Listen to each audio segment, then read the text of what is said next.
That's the dumbest question that I've ever heard. Hey guys, today I interview Aaron Davidson, founder and owner of GunWerks. We talk about a bunch of different topics, some of which are very controversial. Stock design, we talk about optics, including his opinion on drop tests that are out there on forums, his opinion on the type of testing that they do on their optics internally. So we dive deep into that rabbit hole. We talk about training for hunters, where's that low-hanging fruit for guys to become better shooters, better hunters. And then we also dive into the very controversial topic of long range hunting itself. I really enjoy this conversation. People love Aaron or hate Aaron. Regardless of that, I can tell you he's a very smart guy and he has some very niche and in-depth knowledge of certain aspects of rifle design, shooting, hunting that very few people on earth do. So without further ado, let's dive right into it. I've seen this interview on my schedule. I'm kind of nervous about it. And I don't know why. I looked at the list. This is the coolest list of potential topics to talk about. All of them make great stories and conversations, and they're all things I have a lot of interest and passion for. And so I didn't feel like I needed to prep for it. So I had the complete opposite. Like I was totally chill and excited. I mean, excited but chill about what we're going to cover. I get that, man. So I've actually been listening to a couple of your podcasts, and then recently I just got done. I just got out of the Tetons like 2 or 3 days ago, doing an elk hunting seminar with a group of guys, and I've actually been doing these. Not really promoting them, but they sell out pretty quickly, and I've started to notice things that really help guys on the hunting front that I didn't really anticipate. Like they're just like kind of obvious things to me, but I realized like oh, if we rep these just a few times, these guys become much better hunters. So I thought I'd start out with that question on the shooting front. Like, do you have views on like what the low hanging fruit for guys are in terms of where they should be spending their time? Well, we do training classes as well. It's kind of a it's a really sweetheart spot of our business. We've been doing. In fact, I think we started the first long range hunting, course curriculum back in 2007, and I got to train a lot of guys for a lot of years. And if I lump everybody into one category, so and this isn't fair, right? Because not everybody's the same. Sure. But I would say probably the top thing that somebody could do to potentially capture an opportunity that might be fleeting is to have the skill to find and locate and get the gun on target quickly. Yeah. Like It, it, literally I, just it, yeah, building the position almost. well, yeah, building the position for sure, but just to be able to say, well, that's where the elk is, and get on, get the gun on target, and to see the elk through the scope and get the crosshairs lined up. That seems to be very, very challenging for a lot of people, and my belief is most of that stems from uh, addressing the gun the wrong way. And most people, when they get on the gun, we've got, I don't know where this started, but everybody's got this idea that the buttstock goes over here in the shoulder pocket right here, and then they're always trying to reach their head in and try to get this cheek weld, because right, we've got this thing called the cheek weld that everybody's trying to get. So they're trying to connect this to the stock and the stock to the pocket, and a lot of guys get crooked on the gun, and then they're leaning their head over, and so you have zero situational awareness. You know, Right. it almost creates like a Coriolis illusion, and so they get disoriented in where they're aiming and where they're pointing. And if you correct that behavior and you address a gun with the buttstock right here, and you don't go for a cheek weld, you get your jaw mandible on the cheek, then you can keep your eyes horizontal, and then you point the gun at the target, get your cheek on there, and then you can get your head on, and it's just so much faster. But if you would literally just take your trainer gun out or whatever and sit there and practice on the deck, a couple times a week for 10 minutes, drop into a position or sit down in a position, see the target, align the gun left and right, get in the scope, and then align the vertical, addressing it the proper way. I'll bet I'll bet it would increase the opportunities that I've seen in the field, like success, failure opportunities. Probably 50% of the opportunities I get involved in have to happen quick enough that if you're not fast, you miss the opportunity. And if Right. you're fast, you become successful. Yeah, man, it's really interesting that you point this out, Aaron, because this is like, I think anyone who's guided elk or deer hunts or whatever for more than like one season, this would be their top thing. Like it's kind of amazing as a guide how often you see people struggle with this. And I've dwelled on it a lot in my own mind, like why that is. And I think what it is I think it's one of those things that people think is just going to be natural. Like they think about the shot, they think about, oh, we're gonna find the elk, we're gonna find the deer. Yeah. That's not something that's gonna be a problem for me. And then they don't even practice it one time. Like, I know that sounds crazy, but it's like they don't even practice it a single time before they go on a hunt, and Well, just a there's little there's practice. there's that mythical like um, pedestal that we put this term sniper on top, right? Yeah, And so a lot of people think that some people are good at shooting and some people aren't. And the guys that are good at shooting can just look through the scope and feel the shot and do all the holds that they need to and break the trigger, and the bullet magically gets there. And it's kind of the same thinking that you're talking about. It's like it just happens. Well, it doesn't just happen. right. Yeah, no, it's like something. Yeah, but the thing about it that I've noticed, and it reflects just on the classes I've taught, but I know you've taught way more, is that it doesn't take very many reps of it for a guy Mm-hmm. to get way better, Yeah. like Yeah. astronomically better. An epic new giveaway is up on my website, pursuitwithcliff.com/fill your freezer. All the details are there. It includes a guided hunt with me, some awesome Revic optics, an unknown suppressor Reaper, a full pack and frame system from Cafaro, a big box of biltong slabs, an Invader Concepts holster, unknown musicians, complete custom Tika build with the rock stock. I'm gonna give it away on a live stream, a Q&A on September 17th. But go to the website right now, pursuitwithcliff.com/fill your freezer. Sign up, enter the giveaway. I'll see you guys there. I've raised 6 kids, and so bringing these kids up, we had this business started 20 years ago. So most of the kids got to raise up, learn to hunt and shoot a GunWerks rifle system, right? And so there wasn't any pedestal of, oh, you have to have some innate skill to be able to hit the target. No, all you have Sure. to do is dial the turret to the range, put the crosshairs on the vitals, and pull the trigger, right? So what we focused on with all of the kids with the 22s was just training drills of target acquisition and actually putting some time on it and measuring how fast can you shoot, how Right. fast can you get set up and break that shot. And we just do a bunch of repetitions, and it didn't take very many before the kids can find those animals and shoot them. And I mean, all of them benefited a lot. And we've trained thousands of people in our long range university. Same situation, right? Guys that struggle with that, you can tell they're gonna be one of those people that the guide is just, it's just like, shoot Yeah, it, right? sure. And the guy's like, where is it, Yeah. Which but is if like is super common, Aaron. Like it's not. It's the anomaly is a guy that is just like boom ready. Like that's the exception to the rule in yeah general. Like and so it's an interesting topic. And it's Well, your point also your point was the right point. Just practice it and train for it, and it comes quickly, and then you're prepared. Just right. like everything. Sure. Dude, I have to ask because I think that some of the clientele I've been dealing with in the last like couple of years is probably very similar to your clientele.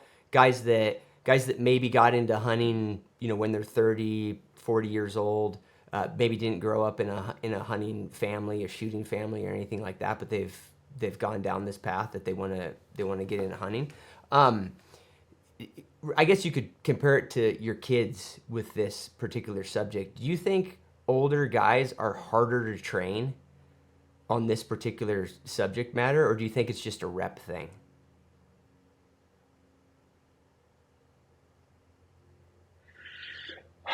I would say an older male who is successful at his profession, right? Those are the guys we're coming across, right? Yeah, Right? They're the guys that have the money to spend and go do things. Those guys are harder to train because they have ego. sure. And when I say they, I mean we have Yeah, ego. And I think that piece, if you can leave that at the door when you walk into a situation where you can learn something new, I think you're better prepared. Kids, they don't have any. They just want to know how to do it, and they're so excited to, sure.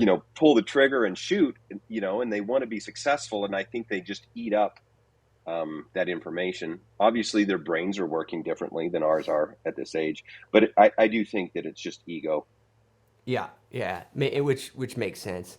But there's also it's just that, and I've listened to podcasts you've been on, and I think I one thing I think about GunWerks is that you guys know your customer probably better than most, Aaron. And it's interesting. Like I don't mean to project, so tell me if I'm wrong, but I think that's on multiple levels. I think that you personally do a lot of guided hunts, and you do a lot of hunting on as an individual, so you can relate to what these guys are going to experience a whole lot.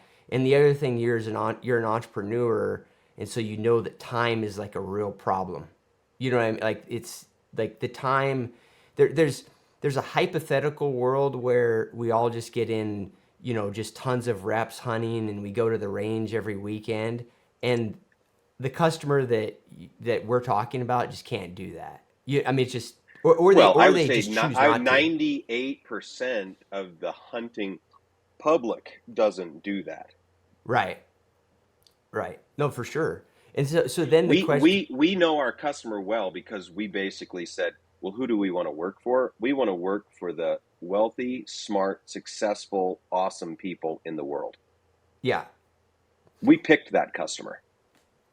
yeah, I got you. So obviously you're gonna know them pretty well, which Well, I'm I not. I get. mean, I don't know if I qualify on any of those fronts, but I have had been fortunate to do a lot of hunts Right. and engage in a lot of shooting, and it is, yeah, for sure. Like, I feel the pain. so on that, Aaron, like, is there specific things on the training front or design front that you feel like you've hit that perfect for that guy? Like, is there any technology that either on the Revit side, Gunworks side, that you're like, man, I really nailed it for that individual because they were able to shortcut, the Well, process because of this? you think the whole thing. Let's say my kill count's closer to 1,000 than it is 500, Yeah, and a lot of a lot of those opportunities came in Africa where you can just shoot a lot, yeah, you know, and for me, a lot of failures, like tons and tons of failures. So you know, I think a lot of companies basically develop products with this process where here's a guy with an idea. He thinks he sees the marketplace, and he's like, oh, well, if we make one of these, we can sell a bunch of widgets, right? It's driven by a marketing department. And what you have to realize about GunWerks products is all that I do is I just build the stuff that I want, right. right? And if we collect the right customers, great from that. But I make products for myself. To What's the solve product? something. Yep, what's the product that will help me address this issue? And if you look at 20 years of what we've been doing, and you look at the iterations, some of it's limited by budget and by, personnel that can execute, et cetera. But if you just look at it, it's like I go hunting, fail, I ideate something that will help that, implement it, go hunting again, okay, fail. Okay, what can fix that? Go hunting again, fail. Like I spent a whole season one year hunting with a kestrel. I shouldn't even use a brand, but hunting with a A wind meter. wind meter that does my ballistic solution, and I ran a separate rangefinder with the kestrel, and I hunted a whole season. I said, I'm not going to do this. I'm going to do this other way and see what I can learn. And what I learned was it was absolutely frustrating. Yeah.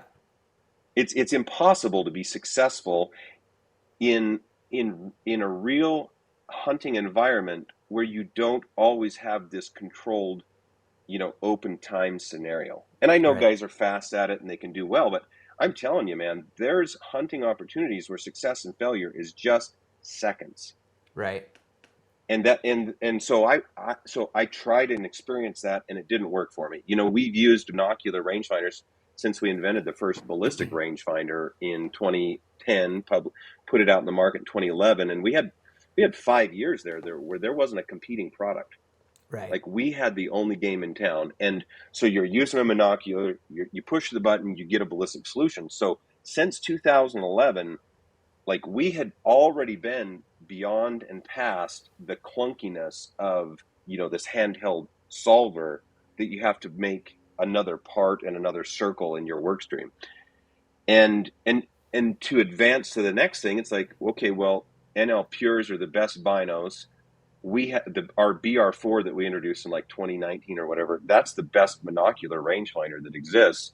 And so I spent a whole season using those. Right. And I can't tell you how many times I wasn't fast enough moving between binos and spotting and monocular and ranging, and I either missed a range that I needed, or I missed a shot that I needed to call, and so that system is too slow for me. Yeah. And so if you look at like the maturation of the process, it becomes more sophisticated, which allows us to shoot farther with less uncertainty. But it also becomes more integrated, which essentially makes it simpler to execute, right? And reduces steps, reduces process. Like, the difference between the Gen 1 bino and the Gen 2 bino is we changed the display, so when you push the button, all the information shows up at once, and you don't have to wait for a data screen to cycle, Right. right? But before, you actually had to wait one Yep. cycle to get all the data, and now you have it all at once, and it's only a second. But in a hunting environment, that second is so precious. Right. Yeah, and I think it's all. I mean, I totally get the time constraint, Aaron, and the concept around that. But it's also like the simplicity, and also just limiting how much you're likely to fuck things up. Like Yeah, no, that's the definition of what we do. right. Eliminate the opportunity to fuck up the situation. Right. Yeah, and people way underestimate that, man. It's like, and the thing is, it's like, it's very interesting from like the content part of my world. Guys, biltong, okay? I have been obsessed with this stuff for 3 or 4 years. Ever since I got on a keto, carnivore, paleo-esque type of diet, I've had a hard time finding healthy snacks. Biltong is a great option, particularly the slabs that have this fat on the side. That's where your energy is if you're a fat burner like me. Super simple ingredients in this, guys. Literally 1, 2, 3, 4, 5 ingredients. Pair that to your gas station jerky. A great snack in the backcountry or just day to day. Biltong Depot is a huge supporter of my content. Go to their website, biltongdepot.com. Use my code CliffGray, CLIFFGRAY at checkout for 10% off and to support this content. Thanks, guys. I could sit and I could make a YouTube video about using a Kestrel and even printing out a laminated thing and pasting it on the stock of my gun. And I could make a video that made it sound completely rational to use that system. And I could, and everybody would make total sense. And then they would go out in the field and start doing it, and it would just be, you'd feel like a total nincompoop because it would never work. It just, it's like a theoretical thing that actually never works in the real hunting scenario. It's kind of a wild. No, but there's a lot of that in our space. It's either a theoretical thing that desk jockeys and range bunny types, are using in their situations, or it is a process that has been copied from another process that has been developed for a different application. And I see that a lot from like military heritage. Sure. Those guys, the difference is those guys have a job. Their job is to do this, and they practice and train to do that. Right. And they have a different outcome if they're not successful. Whereas what we do is completely different. We have way more flexibility about the shoot or not shoot condition. And we also have other jobs that we have to do so that we can afford the opportunity to pull the trigger. Right. So it's a completely different situation. But what we see is the guys with military service and background and training, they try to bring their skill set and their knowledge and their system, their process to the general public, like the other guys, our customers. Yeah. And our customers respect military. Everyone respects those that have served to the utmost. Yeah. So what happens is we grant them 100% without any skepticism the ability to distill that information to us. And you mix a little romanticism about snipers involved in that, and then all of a sudden, the general public just eats that up, and they go down that path, and they try to adopt those mechanisms, and then they struggle when they get to the field. Yeah. Yeah. And I would say if there's one thing that I've been able to do well, and that is learn from my mistakes. So when I make a mistake, I'm able to analyze that and say, well, what could we apply differently? And I started doing this way back before college. So by the time I graduate from college, I do a little work for a couple of years, and then I start GunWerks. I was already way down the process of, okay, well, how can I make this system work? When we launched GunWerks, we launched with a scope, with ammunition, and with a gun, right? With stock that was designed according to engineering principles. So we launched with this whole system, doing true ballistic coefficients and data, truing and everything. Right. And so it's pretty mature. And it was designed for, the guy that has the job and doesn't have the time to train and make it his profession. I was actually thinking about this morning. I went golf. I'm wearing a golf shirt today because I went Yeah. golfing this morning early.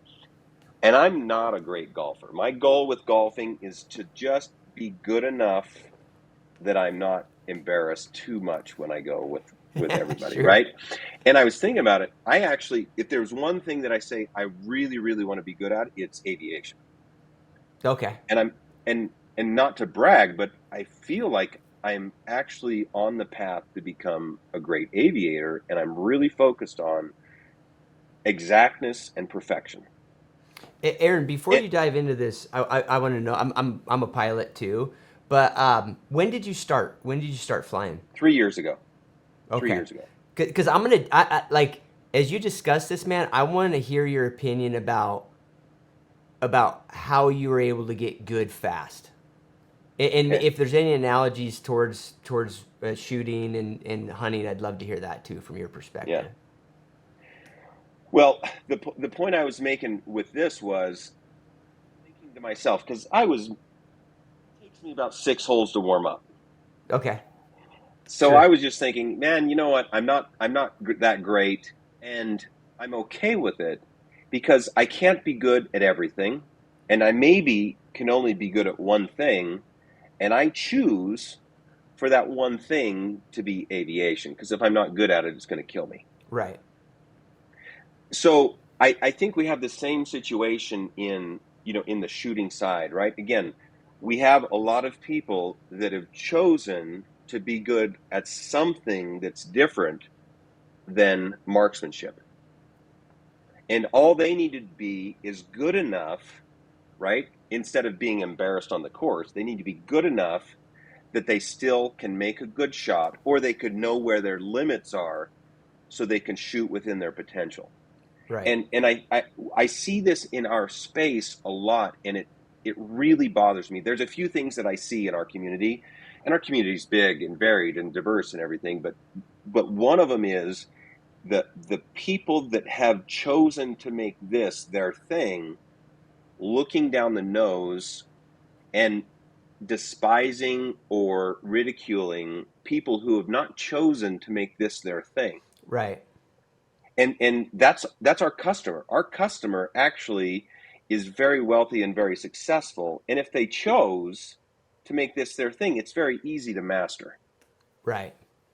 And I think what those armchair experts, or those guys that have developed the perfection of this art, what they fail to recognize is it would be a lot easy for my customer to meet or beat their skill and capability and weapons mastery and ballistics and rifle setup than it would be for those guys to go out and become millionaires and billionaires. Yeah, I which think is it's pretty fucking retarded to make fun of those guys for needing or wanting to buy a really high-end piece of kit that was designed to help them be good enough to make right. that good shot when it's time, so that they can choose something else to be their thing. Yeah, yeah. It's a really interesting concept, Aaron, and I've dealt with it myself, man. Like, and I think what it is whatever we've chose to get good at, and particularly as males, like we want that to be what you should attempt to be good at, Yeah, because I'm already ahead of you in the pecking yeah, order, yeah, yeah, for right? sure, for So sure. so dude, not to get too deep on this, but I have a brother who's highly successful in the financial world, uber successful guy, and we're very close. And I catch myself thinking to myself, like, well, yeah, but he can't do what I could do as a hunting guide, right?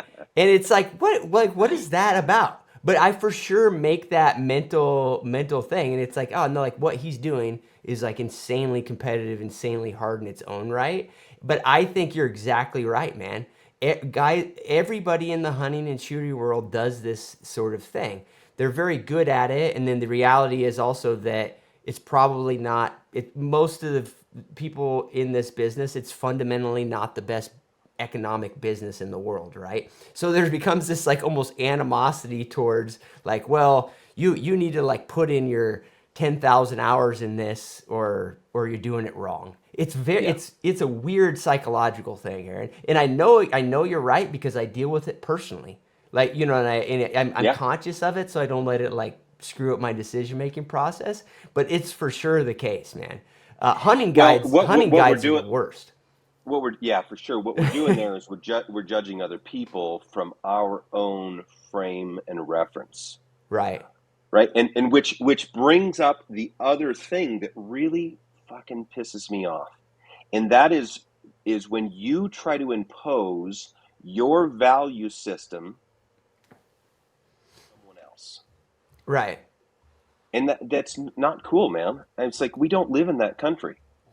Everybody gets to choose their own way, you know? It's like if I choose to hunt with a rifle and I want to shoot, six, 700 yards, I'm going to go figure out everything I can so that when I go to the field, I'm successful and I have that potential and capability.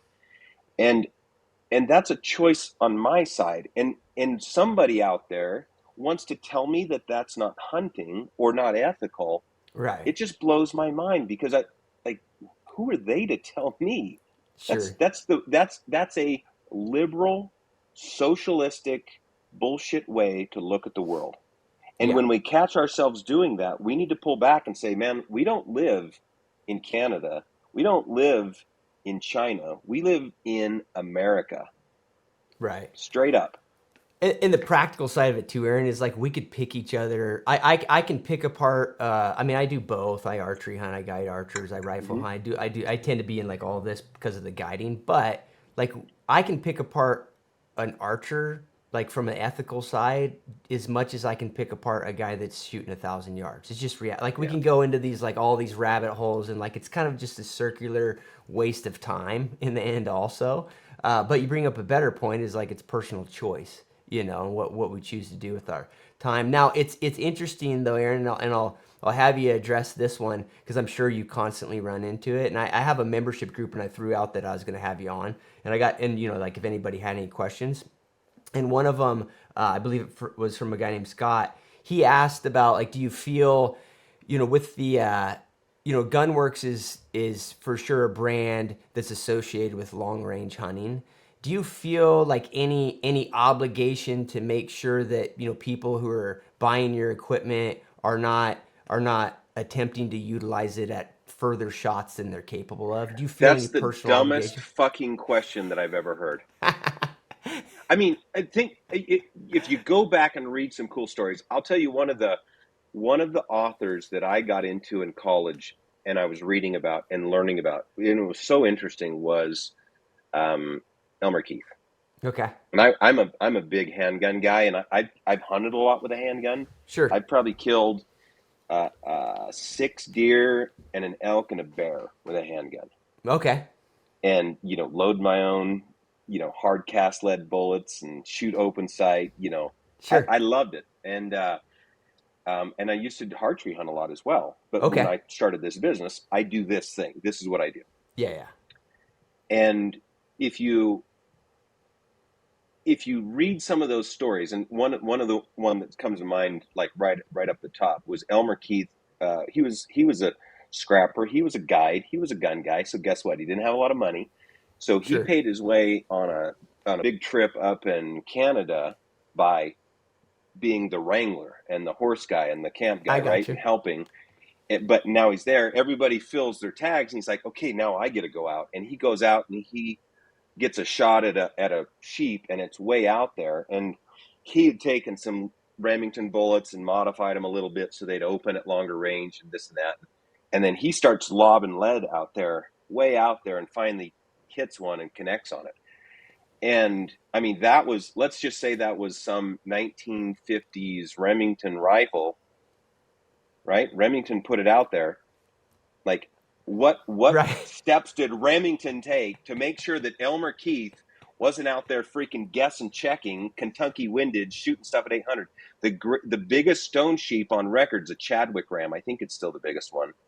Yeah. It used to be on display up here at the Buffalo Bill Museum when it was called that. Yeah, I think I've seen a And replica of it in like Boone and Crockett or in the Boone and yeah, Crockett yeah, office or yep. something. Yeah, yeah. If you go read the story of that one, it's the same shit. The guy was an engineer, and he's smarter than everybody, and he'd figured out, how to lob lead way out there. And he talks about shooting 6 or 7, 8 times and finally connecting on this sheep. Right. And if everybody was truly honest, they've all taken a normal rifle system and tried to push it beyond its limits and missed. Yeah. And Yeah. guess what? They were probably shooting 2 or 3 or 400 yards. Right. The Just because that was product a that different technology. the Yeah. product that we put out, is so awesome in that it eliminates all the guesswork from your elevation solution. So if you practice that target acquisition thing and how to get the gun steady and how to break a shot, right? And we don't sell big cartridges. We're not some idiot company that builds 4-pound rifles in big, Right. huge belted Magnum cases. That, to me, that's the most unethical thing a company could do, is Yeah. building these lightweight Just turns rifles guys that into. shoot like shit. They shoot 2-inch groups. If a company is out there making a gun that shoots a 2-inch group, I think that's unethical. I think it's ridiculous. Yeah. That company should be put out of business, right? I mean, Yeah. that's the kind of bureaucracy that we're seeing from people trying to put somebody else's choices on, a company. The company's responsibility is to produce equipment and advertise to the customer what it is in truth, right? What Right. its potential is, and then to steer their customers towards the proper use of that equipment, right? Now, Right. once the customer gets a hold of it, it's a different story. But I'm a really big fan of our type of customer, because our customers are perfectionists. They're winners, Yeah. right? They're not guys that want to go out in the field and get an opportunity, right? Right. Opportunity people. I mean, you might as well get a hiking permit and go see the top of the mountain, right? The kind of guys we sell products to, they buy our products because they help them kill. They help them be successful. Our guys are Right. killers, right? They're winners. They're killers. They want to go out there. They want to be successful. And so if you think about that mindset, they're going to acquire this equipment. They're going to be like, okay, well, how do I actually use this so that I can be successful? And Yeah. I think there's this mindset that somehow somebody that is willing to take a shot at 6 or 7 or 800 yards, depending on the conditions, somehow is unethical and unprepared because he bought a gun system that was fully developed. I think it's ridiculous. What they miss the point on is that the customers that buy that are very, very interested in being successful. And essentially what they want to do is they want to hop up that learning curve so that they can achieve mastery a lot quicker than what somebody that wants to start at the bottom is. All right, guys, in some of my content, you're gonna see that I've been using this chest holster from Invader Concepts. This is with my 10mm. I also use it with my Glock 19 and even a PMR 30. I'm gonna do a bunch of content here in the next couple months on that around bear defense. It should be interesting. It looks a little awkward to have your gun under your bino harness, but if you test out all the different variations, it is the best and you have it on you all the time. I do have a discount code. It's CliffG and it's for 10% off. Go check them out. I do find it interesting that you and your company in particular get targeted on this type of question, whereas like Hoyt and like new technology and new bow sights and guys shooting 90 yards, they don't get, and I feel the same way about that. Like it's still a guy's personal choice / capabilities, whatever. But why like do you think it's because you're an early mover in the space? I know this might be an impossible question to answer. But here's the problem. We do a really good job of portraying our brand image, and we've connected to a really great customer who is wealthy and successful, or a hardworking dude that understands the value of good equipment, and I think people may project our customers' success to me, and maybe there's that element of wanting to to pull somebody down or oh yeah, there's a jealousy. But they gotta know I drive a 92 Chevy to work, right? Yeah. I live in a little box house just a couple blocks up the street. I've got so much debt it would choke a normal man. Like I'm not wealthy or successful. I have just been fortunate enough to be able to do something where I get to do whatever I want. Sure. I want to build a new chassis system. I've got enough resources and awesome employees that we can move that direction and just crush it and conquer that space. Yeah. That's what I think is true success. It's not a bank account. So I get your point, Aaron. Like what you're saying is there's some animosity associated with probably the type of folks that are using your product. I think that's true. I think that like maybe animosity is not the right term, but I've felt that on when guys know I'm guiding a $30,000 elk hunt. You get the same like it's an interesting cultural thing that I think exists, And what we should really be pissed off is that the government taking all of our money and pissing it away on stupid crap. Right. It's like if the government wasn't destroying our economy and destroying our wealth creation, right, in the middle class, we would all have more money. Yeah. That's where the animosity needs to point towards. Yeah. Not it. No, I agree, man. But it's very interesting. I didn't mean to get down that path too hard because I have noticed over the years that you guys get a little more of that pressure, and I love it. I love it how you're prepared for Cliff, the question. I wasn't prepared, but it's no. I know. Dude, we had a buddy fly up from Alpine the other day, and he landed right in front in the parking lot. I just saw a helicopter fly across here. My son's out with another group from Canada that come here every year and do training. I just saw them fly over there on their way from the Sheep Mountain training facility to the airport. They're going to go land. We have such a cool bunch of customers. I love it, and I'll take all the hits. And the truth is, you go look and at all the guys that are out there. You go look at you go look most of the rifle businesses, and I'm going to throw some big names in there. I don't need to name them, but there's a bunch of big names. Their strategy is, what is GunWerks doing? Let's do that. Yeah, sure. And you see them build the rifles to look the same. You see everybody adopting our negative comb. You see all these things, and I just saw somebody did an exotic leather on a cheek piece, and just announced it. Right, literally, they will copy every single thing we did. There's a group over the mountain. They just started putting scopes and custom dials on. Right, they've been out of the space. I've actually had somebody go work for them, and they basically said their strategy meetings were, what is GunWerks doing, and how do we do the same thing? So. Yeah. While we might pull a lot of flack from naysayers, the truth is our customers kill the biggest trophies. Our customers are more successful. Our customers shoot better, And it's what almost all the rifle companies out there want to grow up to be. Yeah, yeah. No, I get it. You're So you're probably going to hear them. They're actually going to land here. I see them landing. They're landing right here at GunWerks in an nice. A star, a four and a half, $5 million helicopter. Living the good life. Dude, I have to laugh at this, and I'm just gonna ask you, Aaron, like how you feel about it, because literally in the last few days, I got to tell you about this scenario. So there's a guy who's taking transcripts from content I do, and I don't know if he's having AI do it or what, but he's basically having it recreate the transcript, and then he's creating content off of that. Like it's basically my exact content, right? He's using the same titles, everything. And this has been it's over the last 2 weeks, maybe 10 people have brought it to my attention. And I don't know how to think about it, dude. So how do you think about this imitation in your business? I mean, You know what? Here's the thing. There's two versions of that. There's inspiration, and there there's inspired design, and there's copycat. yeah, And when I see something of ours show up in a product where I can see that a designer appreciated what we did and kind of brought it into his design and then added to it and made it even better, I say that's a smart guy because he's learning what works good and he's incorporating it, and that's inspired design.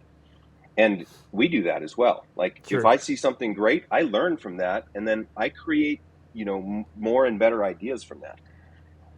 When I see a company that just knocks something off, like, and you can tell that they're not doing the effort to move the industry forward to make an advancement, and they're just doing copycat stuff, that turns me off.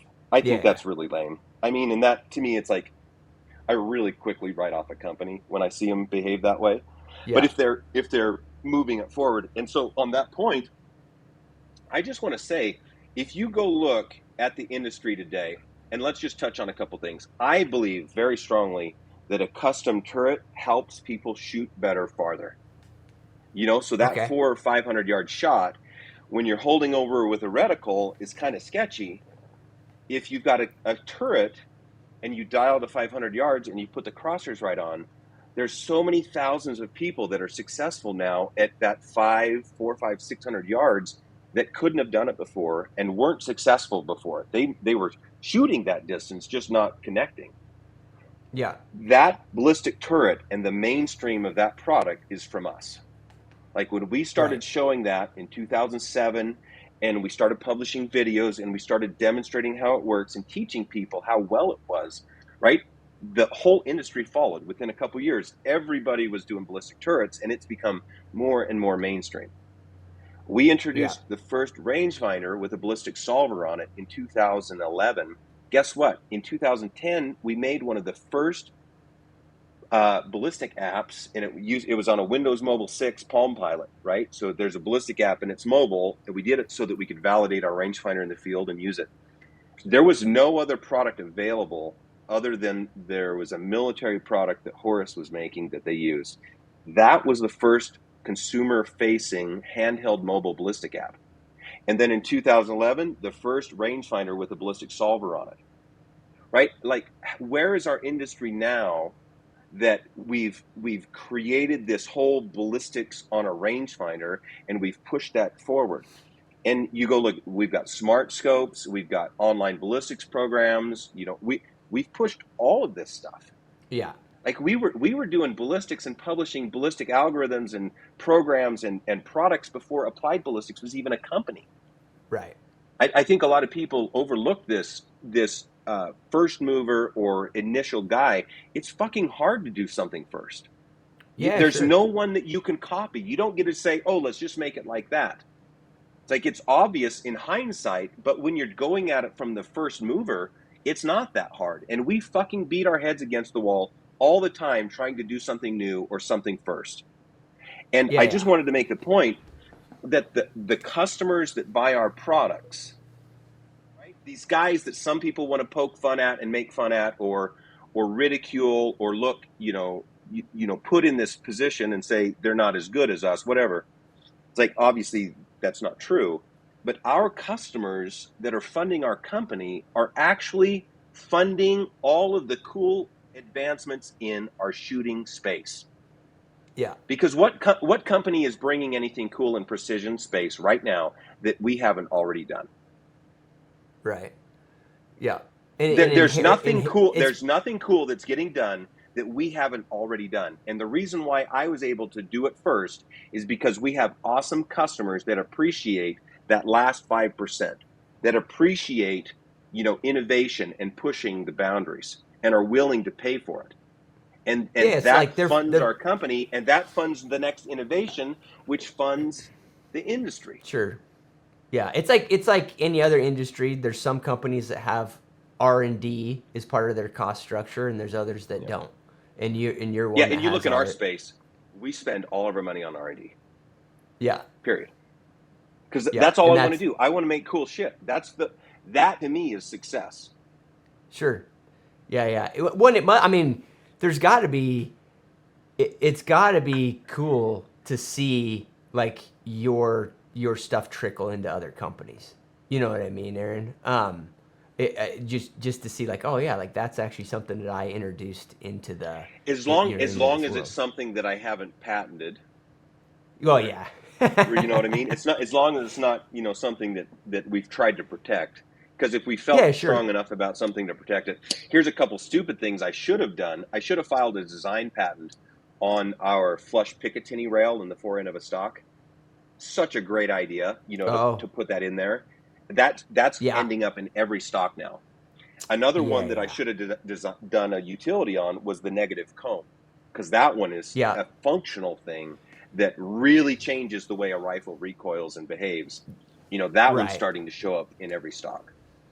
Yeah, Aaron. So let me actually that's a good. I have one of your rifles here, and then I've got some other rifles that have the same too. Let me grab one so guys can see Sure, because I'll put this on YouTube and let's talk through that because it's sure. not something honestly that I've been able to really explain well to people. So let me grab one of these guns. Yeah. Guys, I've been using Onyx maps for almost 2 decades now, hunting, guiding, outfitting. It is the gold standard tool when it comes to mapping software in the hunting world. They've been a huge supporter of my content for multiple years. So if you want to support me and you want to support them, use my code CliffG for 20% off at onyxmaps.com. It is an awesome tool that I use all the time when I'm preparing for hunts, and I use it almost every single day in the field. For navigation, knowing unit boundaries, knowing private land boundaries, it is the tool you have to have. And the difference between innovating, you can see this in a company, is when a company understands how something works, then they can implement that concept and magnify it and make it better. Right. If they're just copying what you have, then sometimes there's a little bit lost in translation because they Yeah, I don't really got you. understand how or why. So So this this on the negative comb, it's all part of that whole addressing the rifle that I talked to you about. Just getting in the rifle a little differently. On the right. So negative comb, Aaron, on this Magnus, does this have a negative comb? yes, yeah. So it's And so what this that means, that's the heel, right? That's the yeah, heel of the comb that you just touched, and then the nose is the other side, here. the nose of the comb. This is So there's lower the than heel. this. Yep, it's almost a quarter-inch lower. Okay. Now, if you buy a Magnus from us with the adjustable recoil pad, you can actually move the recoil pad up another inch higher. Okay. You can have almost an inch and a quarter of drop Yeah, from and the I from have the heel to and the only reason I bring this up, Aaron, is because Ryan told me that he used you as inspiration. So yeah. like this is a rock stock, right? Yep. Like a little more extreme, I guess. Okay, all right. So just so everybody who's watching this on YouTube sees what we're talking about, there's this. So can you explain, dive into it, Aaron? Like why it matters? Well, so you're hunting and you're able to see where your bullet impacts, there's a very good chance that you can reload and shoot again before your spotter has even been able to process the information and communicate to you what happened. That's if he can even do it right. You go on a lot of guided hunts,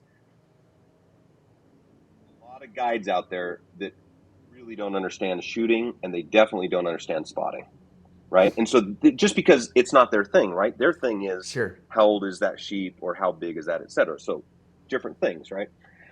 But as a shooter, like if I'm the hunter, my responsibility is to put the bullet where it's supposed to go, right? The guide's responsibility is to put me in a position on the right animal so that we can both be successful in our endeavor.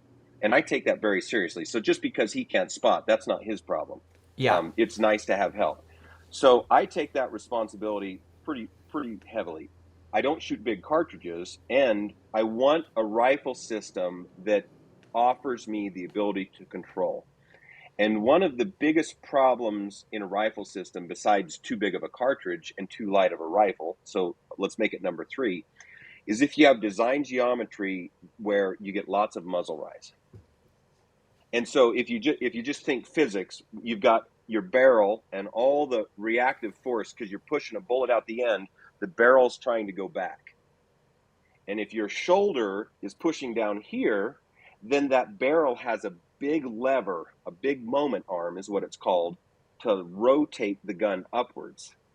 If I put my line of reaction here right behind the barrel, right? The barrel's going to push back and I'm going to push forward, and there's no lever for the barrel to try to rotate up. Yeah. Is that track with you? So right now we're talking about the level of the comb versus the barrel. Yeah, basically where you push on the stock versus sure. the force of the barrel. Yep. And so essentially, if you take the comb position as high as you can, right? And there's a point where that's not going to work, right? Physiologically, the way we mount scopes, everything, there's a point where that's not going to work. Yeah. But if you take that comb up as high as you can, then that reduces the moment up. Yeah. So the way I think about it, Aaron, is like the comb of the stock is high enough where that rifle can't pivot as much up. Yep, that's a pivot. Yep, exactly. Yeah. Now, we're not talking the cheek piece, because if you lift the cheek piece up, but your shoulder's still pushing low, then you haven't accomplished, right? Right. So it has to be where your shoulder is touching the stock is moved up. Now, the second piece of that is when you shoot the gun's going to start recoiling, right? And you're not going to get at 0 moment. So technically, the gun's going to lift at the muzzle.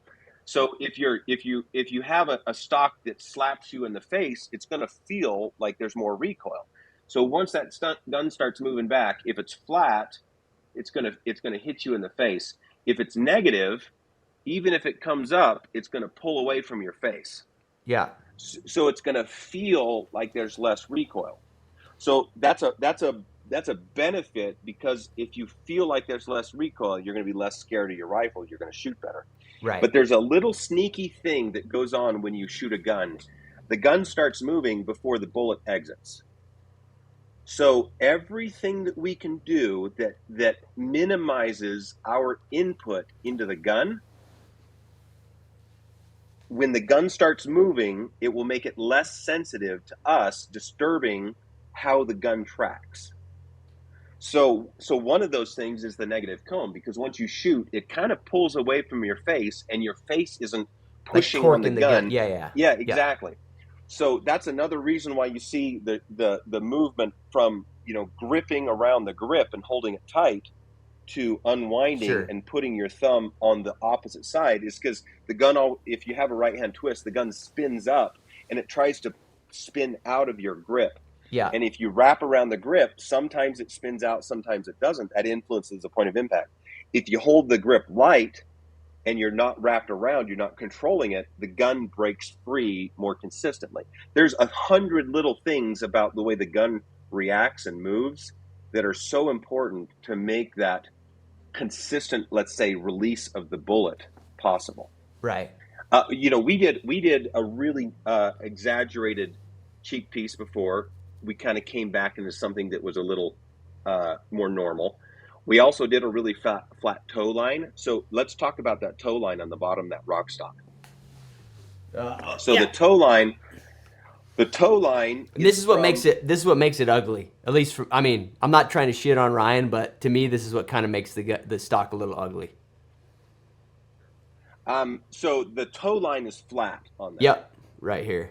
Now, there's nothing. I'm not bagging on this. So I'm just going to explain how this works and what the trade-offs are. And if you look at our rifle stocks, we have small, subtle manipulations of these dimensions for the type of stock and the type of shooting. So That like one's it's not quite fairly as flat. flat.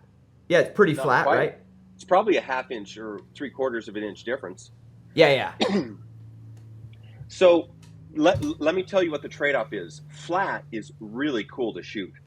Like you Yeah. bury a bag under there and you're on the gun and you shoot, that gun tracks backwards very straight, Yeah. and the butt stock doesn't drop, which means the muzzle doesn't rise as much. Right. And Aaron, this is like a stock Tika, Yeah, like for really steep. comparison. So Yep, yep, I see what you're saying. So here, explain that last yeah. concept you just said. So that's a tow line, right? And so when the gun starts recoiling, it comes back. Well, if you're supporting that back with a bag, Oh, right? okay. When it starts coming back, the buttstock drops, Yeah, I got you. which means if you're on a bipod on the front, then that means the muzzle comes up. So it's actually So that's increasing the muzzle flip. but the trade-off, right? The trade-off is we run a small little rear bag, you throw down on the ground, and we need to get on that animal. We talked about that before being one of the biggest issues, the biggest challenges as a hunter is to get on the animal fast enough to take advantage of the opportunity. Well, if you've got a flat tow line, that means your bag, you can't move your bag back and forth to get height adjustments. Mm-hmm. If you've got an angled tow line, you move the bag back, the gun comes up, right? Yeah. If it's a flat tow line, the bag coming back and forth doesn't move the gun. And Yeah. so the bag, you only can squeeze it, right, and lift it to get the buttstock to come up. And that Yeah. it's very hard in the field to use a flat tow line and to build the bag and the support that you need underneath it. So It's the much speed of manipulating the rear yes, rest. yes, Okay. that's the trade-off. Now, That's the again, con, I'm yeah, not okay. saying it's bad. It's just you have to be aware of that trade-off. Yeah. Our Magnus Gen 1 stock had a very flat tow line like that.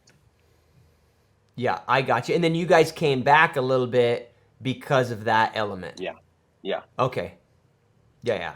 I got you. And that makes sense. So yeah, and that's the element of it I didn't really understand, honestly, Aaron. It's like that's the thing is there's always like these trade-offs. Now, you brought up another design feature that I want to get your perspective on, and that's the grip. So I'll tell you my scenario, and it may sound totally naive, and then you can tell me why I'm thinking about it wrong. I have found shooting chassis rifles, like say I've got a Sig Cross here, right? Mm-hmm. And I've always shot with my thumb just neutral on the grip, right? Like in the back. Well, now I can't because now I'm shooting a rifle that I've either got to stick my thumb around, and then when I stick it around, it takes me a long time to manipulate the bolt. And then if I put it on the bolt side, I personally have a hard. I almost feel weird manipulating the rifle. So if I need to move real quick to an animal's wounded or just the shooting position adjust, I find it very hard for me to not. I basically have to physically grab the whole grip to manipulate the rifle. So what's your thoughts on this? Yes. Okay. There's all again trade-off, right? There's always a trade-off. I started doing a concept called the thumb shelf in 2016, I think, when we started making stocks in-house, and that's the Climber and the Magnus and Verdict. And if you look at your Magnus, right, that's got that little flat shelf. There's kind of like a locator, and we would teach our guys, to put their thumb on it. So it's like this flat spot Not here? Not there. Nope, here. To the right. Yeah, that one. Oh, okay. So wherever your grip is, if your thumb is on that flat, then that's what we're teaching you. But if you look at the circumference around the grip, right, you're probably, 4.5, 4 3/4 inches, right behind the trigger. You can put your hand around it and hold it and manipulate that gun, right? Yeah. The Nexus has similar design geometry to the Magnus, but the grip's very fat. And I did a hunt in Tanzania last year, and I took a 7 PRC barrel and a 375 Ruger barrel for the Nexus. and shot some plains game, and then swapped the barrel out and went and shot some buffalo. But I noticed when I was needing to move around and handle that weapon quickly, the thickness of that grip, right? It's beautiful for precision shooting, but when it was time to move and handle and shoot offhand and fast, it was clunky. And because of that, I decided we weren't offering dangerous game barrels in the Nexus.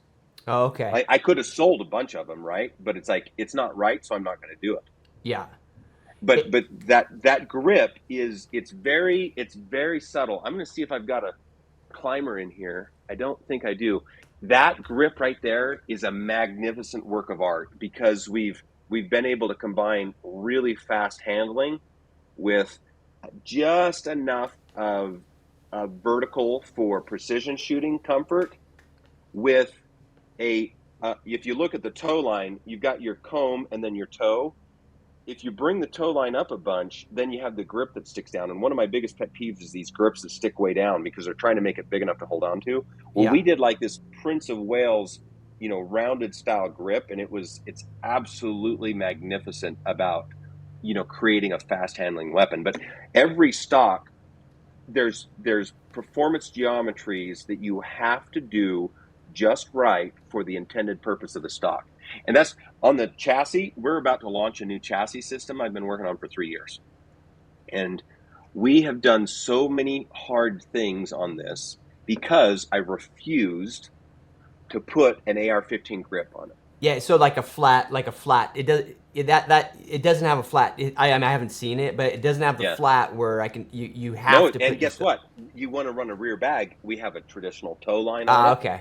We've got a grip that's normal, with our thumb shelf geometry. And no, every one of those considerations is really, really important. But the truth is, there's a lot of freaking cool guns that aren't necessarily just about that precision long range shot.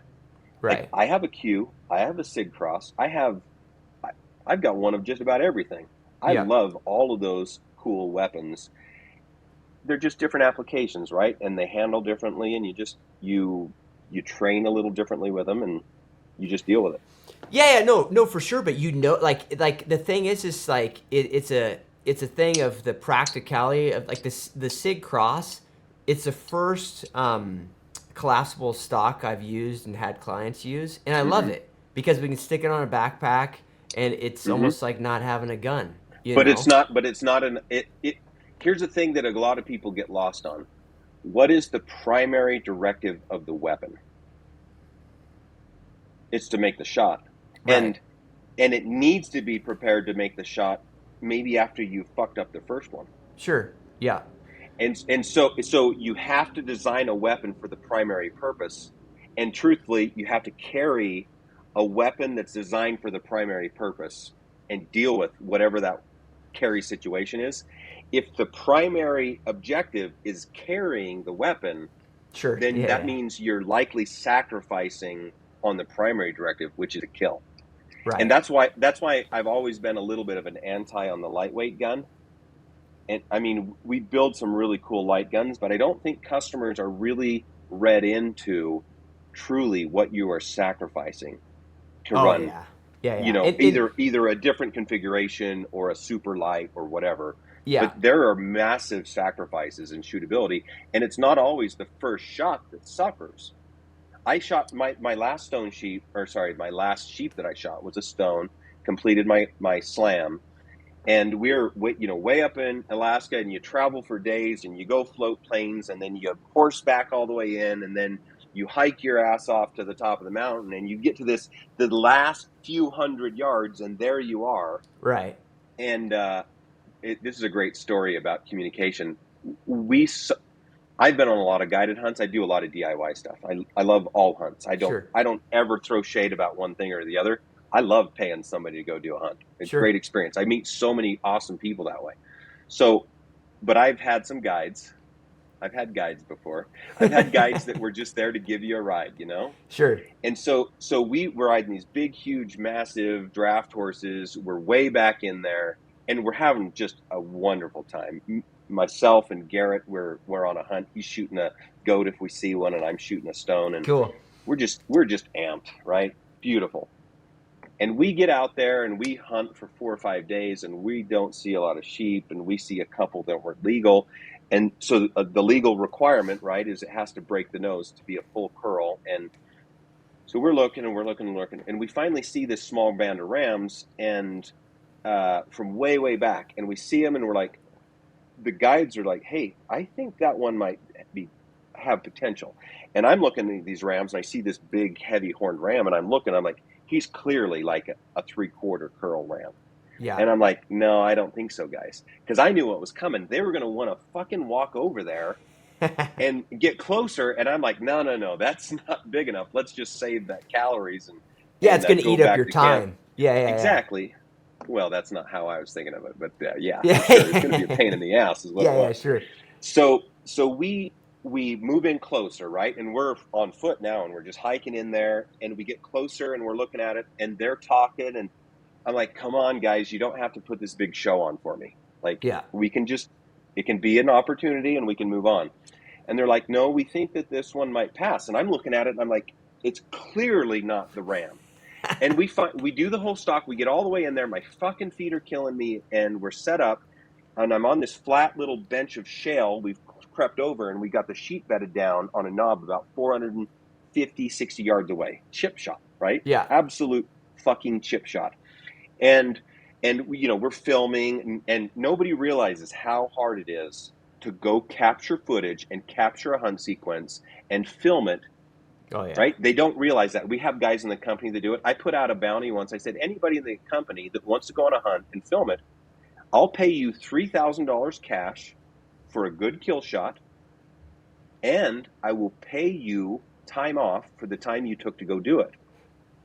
Right? If you're successful. And a couple of them tried. Everybody failed. Nobody's ever taken me up on it. I've never paid $1 because it's not that easy. It's hard, yeah. It's really hard. It's hard to shoot on camera, and it's hard to be the camera guy. So right. Garrett's back there, camera guy, the guides are there, and we're looking, and I go through the motions. I'm like, okay, fine, I'll go through the motions. This is bullshit. We're not going to shoot the sheep. It's not legal, but fine. We'll get a pass sequence, right? Yeah. So got the gun set up there, and we're all, dialed in, and we're waiting, and, I back up off the gun, and we're over by the spot and scope where we have that talk, and I'm like, I don't know if it's big enough, and they're back and forth, and like, you know what? We think it's big enough, and then all of a sudden in the middle of the discussion, it's like, they're up, he's up. And so I get back up on the gun, and I'm on it, and I'm looking, and it's like, the sheep that I've been looking at this whole time is bedded down. And they're saying, he's up. And I'm like, whoa, we got to disconnect here. And so They get me on the sheep, but now I'm out of my element. I am completely tipped over sideways, right? That's not what I was expecting. All of a sudden it is on, and I am shooting, and it is a ram there, and it's just all that shit all at once, right? So it's a lighter horn ram that's long enough. Yeah, the one ram I was looking at is an absolute freaking tires stomper. In 3 or 4 years, he's just going to be a book ginormous ram, and I was just so sucked into his size that I missed this other ram that was just a beautiful, gorgeous, full curl, tips out like sheep. Legal, and so not just legal, but just gorgeous, a little tighter curl, but absolutely beautiful. But I'm not prepared mentally. Sure. And I have to shoot, and I know what I did. I pulled the gun back into my shoulder and got on that animal and cracked a shot at him. And as soon as I did that, I loaded the bipod backwards, so when it shot, it just kind of pulls back and it hops up and skips over the rocks, pushes the barrel up, and I sent one right over his back. I gotcha. Right? And I'm just like, everybody is like gutted. That's a fuck up. They're on this ridge. They're going to pop over. They're gone. Right. I get reloaded. They're running up the side. I lead. I shoot him. I smoked him. Freaking cleaned up. Good, right? I actually, I saved the day there, but it literally was a chip shot, and I choked because it tipped me off of that. Yeah, it's just you had to adjust, and it's hard to do. It's hard to do that. No, I get it. Yeah, but it guides, man. You never know when to trust them. No, well, it's funny, man. And you pointed out something that I think is very true about guiding, and I've evolved over my years with it too. Is like, in the end, on a lot of these subjects, as a hunter, the guide's gonna have his realm of knowledge, and people way overestimate, in general, a guide's knowledge on the shooting front. Like that. Yeah, That's for just, sure. if I was gonna take like a But the broad, truth is, that's not the guide's problem. That's right, what you are supposed to train and prepare for. right, As the hunter, you are the one that's responsible to put the bullet where it's supposed to be. right, And the whole point of that story was, I would have just had a sexy light gun in a big magnum, and I didn't have a shooting weapon. Like, there's a damn good chance I wouldn't have been able to recover and get back on that target and make right. that shot. Right? Yeah, If I didn't, if I was doing the whole tip your head over, cheek piece, shoulder pocket, bad form, like, I would have came out of that gun so much, I never would have got that second shot. yeah. To get back on him. And because I had the right cartridge, the right gun weight, the right process and methodology, and the practice of target acquisition, I was able to get back on. And I only probably had about a 2 second window there, to find it, acquire it, and make another shot before they're gone. Right. The value of the follow up shot and the being able to call your own shots and all of that, I think it comes back to this reality versus theoretical, Aaron.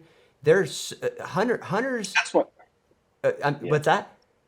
So that's why I laugh at all the people that are critical, is I can tell they've killed 3 animals their whole life, right? They've Right. had a handful of situations and scenarios, and they just really don't know anything. And it's just, I laugh, but it freaks me out because there's a whole bunch of these angry pitchforks that are out there Sure. trying to take people's rights away, or that are going to screw up, a good thing that we have, which is the freedom to enjoy our pastime the way that we want to. Sure. Yeah. No, and I agree with that. And like on this particular subject, I'll talk to people and they have like most elk are killed with multiple shots. Like that's the reality. You know what I mean? That's like if you want to get down into the truth, or in the end, there's from a I mean, let's be honest, like as a guide, if he misses his first shot, and then when the bull goes another 100 yards and stops and gives him another shot, and he's ready and pops it, and we forget about the first shot. Nobody gives a shit about the first shot. The bull's dead. You know what I mean?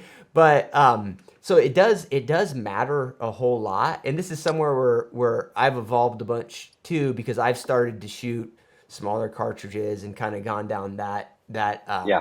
that a bit, And and then you're becoming better and better and better yeah, at putting the bullet where it needs to go. You're becoming a better killer by letting go of the ego that requires the big magnum boomer, right? sure. Letting go of that, getting away from the paper ballistics, and now experiencing the reality of putting the bullet where it needs to go when it needs to be there. Right. Yeah, yeah. And the difference is gigantic.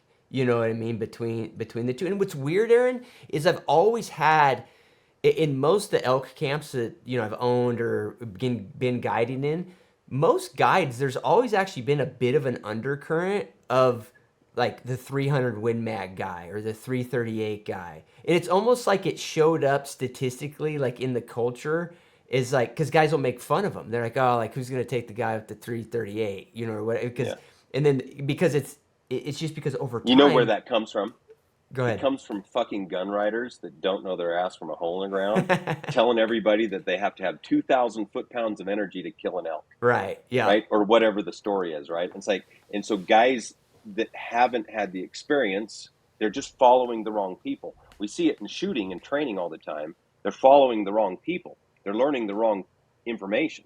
Right. And it's the same thing. So that the guy shows up, he's got this gun that's so big, he's so scared to pull the trigger, so scared of the gun that he closes his eyes and pulls the trigger and just hopes that the bullet gets there. Yeah. Yeah, those are the worst guys. That's the worst situation. Yeah, and a lot of them are doing it like, at least they portray it as subconscious. Like they feel confident, but they're obviously it doesn't come out as a practical as a Yeah. practical thing. So on that, I got some questions on that one. One, and I've noticed that and you're doing it with the Nexus also, but a little bit of a shift towards the idea of a trainer rifle, hunting rifle setup. If you had a crystal ball, Aaron, what do you think that'll look like 10 years from now? Will most guys have a 223 or a 6 millimeter or 6.5 Creedmoor that they train with, and then they shoot a larger cartridge, or what do you think the reality is? Hmm. That's a good question. We were having this discussion the other day about weapons. I personally prefer to try to build a weapon for the type and style and game that I'm pursuing. So if I'm going to do like a ultra, hardcore backcountry, high country thing, I've got a lot of memories of doing that in the past. I'm not sure how inclined I am to do a lot more of that in the future. But if I was, I would build the right product for that. I'm going to go do a Tajikistan hunt for Marco Polo in December. And the discussion is, well, what is the cartridge or the gun and the cartridge? And a lot of people are like, okay, well, it's 16,000 feet. I need a light rifle. But that's not how it works. You got to understand what the hunt's like. The hunt there is total chaos, and it's all about shooting distance. Essentially, what they're doing is they'll bust into a basin, and the sheep go flying out of there, and you have to set up and shoot like a long ways in tough conditions, and you have to make it count. So to me, I'm going to take a heavy gun, I got you. and I'm going to shoot probably a little bit bigger cartridge than what I normally do. And if I'm going to go do antelope down here, that gun's going to be different, right? The need is different. If I've got this elk hunt that we're going to do up in the mountains, and I've got to ride in 10 miles on a horse and put up with that frickin' rifle making my saddle crooked the whole way, it's like I actually want to be a little more efficient in my weapon weight. I'm anticipating an 800 to 1,000 yard shot on an elk. I need a 7 millimeter, and it needs to be. It's the application drives the gun. Now you're asking me, does shooting with a 6.5 Creedmoor help me be a better shot with my elk rifle? Right. Absolutely, absolutely does. For a couple reasons. One of them is you can pull a lot of triggers and develop good habits without being scared of the recoil. It's the same reason why I'd recommend shooting a suppressor. It's like you get rid of that muzzle blast. It helps you be a more effective shooter, especially at the follow through. Right? Again, I think 30% of my success in the field I could attribute to being able to follow through and be prepared. Right? To see what happens and to be prepared for another shot. Um, the 6.5 Creedmoor has a lot of wind deflection. Yeah. And a lot of drop. You have to do good ballistics, you have to get good ranges, and you have to compensate for wind correctly. So you're learning, probably the three core things on exterior ballistics that you need to do to be effective.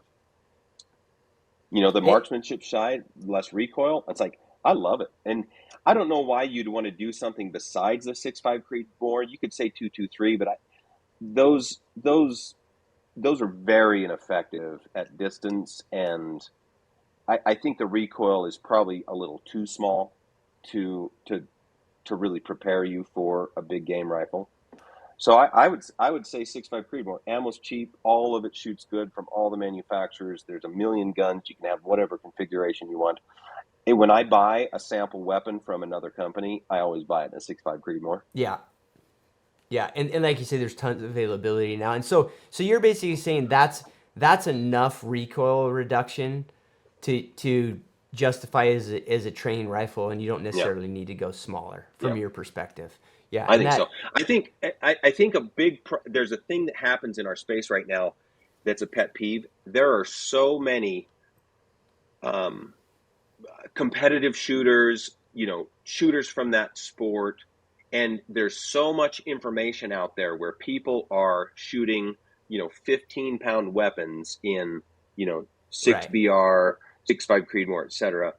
The real problem that I have is those weapons do not use the same techniques to execute a shot perfectly with success.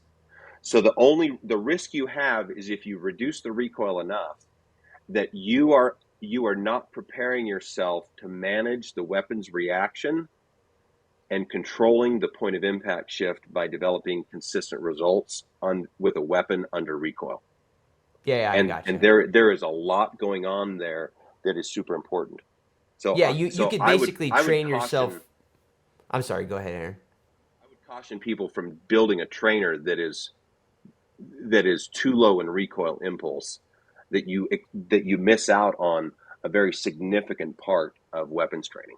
Yeah, I gotcha. Like you can get it to the point where essentially you're learning that all I need to do is touch off the trigger without touching Yeah, anything else, and it's going to be perfect. yeah, Yeah, which is not the yeah. You case don't with the. learn good bag skills. So I'll tell. I did a hunt, and so I've got a whole litany of these stories of all the ways I've fucked up in the past. So Yeah, this is the sure. perfect way to teach somebody how not to do it for themselves. But I had a hunt in Mexico, and we were hunting desert sheep and coos deer, and we'd had some good success, and we were out in the field hunting coos deer. I think we'd killed everything else that we wanted to kill. So this is the last tag that we were trying to fill, and we hiked way back in there. It's a beautiful hunt, by the way. A coos deer hunt is magnificent. Sure. It's very nice in the desert. So we hunt back in there. We're on this ridge. There's a big valley in front of us, and there's these branching, side valleys that are kind of breaking up and away from us. And so we're sitting on this ridge and we're just glassing for, I think we were probably there for 4 or 5 hours. And we finally catch this buck way up one of those side valleys. And the whole time that we're sitting there glassing, I'm also saying, okay, well, what's the wind doing? What's the overall trend? What are the micro trends? And I'm trying to prepare myself so that when Right. action happens, you're already ahead of the game. Same thing happens in aviation, right? You stay way ahead of the airplane. Sure. I'm way ahead of the gun, right? So I'm kind of in that zone, and then here's this coos deer that shows up. It's 910 yards away. It's way up the valley, and I'll tell you, that gun that I was shooting was a ringer. It was a cold bore killer. I like just the day before, randomly, we stop the car, I get out, I pick out a rock at 1,250 yards, take a cold board shot, smoke a half-minute rock at 1,250 yards. Yeah. So the gun that I'm shooting, I am I am so confident in. Like it's an absolute proven, probably a dozen animals, tons of cold bore shots. It's proven. I don't just take a 900-yard shot at a coos deer just with whatever weapon, right? Sure. I mean, it's a special configuration. So here I am. I'm set up. I'm prone. I've got my bipod up. It's slightly uphill. And then I'm kind of slightly downhill. So my bipod's fully extended, and then my bag is very low and cheek piece, buttstock down. I even had to push the bag all the way forward to right behind the grip, so that I could get it low enough. Okay. The buttstock's just barely off the ground. And we're sitting there waiting for a shot, and I've got a big fat head, and I was just getting tired, and I was resting my head on the stock. And finally, the coos pops out to a spot we could shoot. So I get back on the gun, and I'm set up and ready, and I shoot, and I miss. I miss over his back.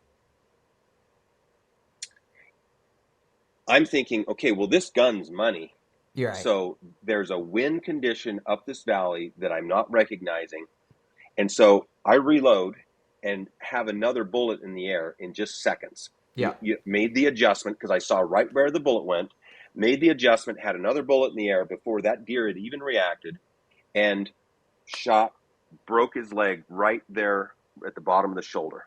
Right. A non-fatal hit. It's like the worst frickin' shooting mistake you can make. I've got this disaster, unfolding in front of me. The deer runs around to the left and pops up on a rock, and I'm like, okay, I'm making these mental calculations in just seconds. Another cartridge is in. I'm on the deer, and I'm like, I made a mistake. That first shot was me. It Mm-hmm. wasn't conditions. So I went back to my original aim point and shot and just put it right on the shoulder. He's dead. And so that really bugged me. And for months, I was trying to understand, what did I do wrong? Because it wasn't the gun, it was me. And I knew that I'd loaded the bipod forward, all the normal things that would cause a first shot to go high. I knew that I had done my shot list, my checklist, and I had not done that mistake. And what it came down to was my cheek was resting on the back of the gun, and I was putting heavy pressure on it. Yeah. And my bag was forward on the buttstock, right behind the grip, and so I was putting a Okay. moment on that buttstock. And so when the gun reacted, right before the bullet left the barrel, I had changed the way the gun reacted, and I had put more muzzle rise into it. Yeah, like you And kind of I always think about the concept of like natural point of aim was above the deer. mm, Am I thinking about well, it right? no, the gun was there. It's just I was just loading it really hard, and Oh, okay. So you moved. from that I learned I don't push hard on the cheek piece. It's a light touch because you can influence the way the gun reacts. I don't push a whole bunch of pressure into that, right? I don't grip hard. I let the gun do its thing more naturally and try to Yeah. stay out of the way after you pull the trigger. And I think that if you're shooting one of these 16-pound guns or 20-pound guns, a lot of these precision rifle guys shoot, right? Their techniques are way different. If the Right. guy has a scope cam on his gun, that is not a hunting capable rifle. Right. That Sure. recoil is not the same thing. You cannot put a scope cam on a hunting rifle. You'll Right. knock your eyeballs out. Yeah. So by definition, what we see a lot of is not going to work for the application that we're talking about. Yeah. Yeah. No, I hear you, and I think that's one thing that clicked in my mind while you're talking about that, Aaron, is a lot of guys they don't have the money or time, or they're just like early on in the process of going on hunts. The idea of shooting rocks, a lot of guys don't do. I love doing it. Like I'll go out and shoot rocks with guys. I find it to be extremely helpful for me, extremely helpful for other people. It's fairly realistic to hunting scenarios. Of course, it doesn't have the pressure, it doesn't have that sort of thing, but I'm amazed how few people do it. It's kind of like some of the things we talked about earlier. If you just do it a few times, relative to not actually like getting positions in the field, shooting at a little angle, that sort of thing, I think a big bonus of it is you'll get a good idea of knowing like really how bad you are or how good you are and what you're Yeah, actually pick out a capable of. rock that is a vital zone size. Right. So you're developing all sorts of skill. You're understanding how to use your reticle to measure a target, right? You have to find the rock on the hillside in the scope, Right. and that's hard. That's harder sometimes than finding an animal, Right. right? So you have to do target acquisition, right? You have to set up and execute a shot. So you have to go through your whole checklist, and you have to do it right. And if you hit the rock, it's dead animal. If you miss the rock, you made a bad shot. Yeah. And so it's got a really nice, pass fail result at the end. If you approach the training with a very serious mindset, to me, I have an ego just like every other man. I like shooting big animals just like every other guy, but I've never made the size of the trophy more than a passing thought on any hunt that I do. I'm happy to shoot an old animal, a representative species. I don't like shooting young, Sure. immature animals just from a conservation aspect, unless there's a conservation reason for doing that. I've shot my share of 2-point bucks when I was growing up. I don't need to Sure. shoot any more young animals, but I don't need to shoot a giant trophy. That's not what drives me in the field. To me, if I don't make a perfect shot, the whole thing was a fail. Right. And I've failed so many times, it's like, it's painful, right? But that's what drives us to develop better products or better skills, right? Or to make better decisions in the clutch moment. If I would have just shot twice at that Coues deer, right, and recognized that it was me that influenced the gun, and I got loose, for the second shot, and got into the rifle the right way, and I wouldn't have had a bad shot. I Right. cleaned it up, and we cleaned up the mistake, but still, that haunts me to this day. Like a bad shot is the worst thing that can happen to me. Yeah, like that's your metric for the hunt. That's Yeah. what matters. Yeah. And I really think, all the guys that bitch and moan about long range shooting, I really think what we should be talking about is how, as an entire culture, do we more fully instill the acceptance of success, or the definition of success is the perfection of the kill. Right. And if that was the case, and we focus on and put that on the pedestal, and that is our trophy, is how well the kill was, right? How well did we shoot? How well did you demonstrate your skill? And not how big was it, right? It's not about that. But I think as an industry, we celebrate the size of the trophy, and that set up a very casual attitude about the means that we take to get to that end of the big trophy. Right. And to me, instead of celebrating 353 inches on the front cover of these hunting magazines, it should be, I made an 820-yard shot. One shot. Because it doesn't count if it's not, right?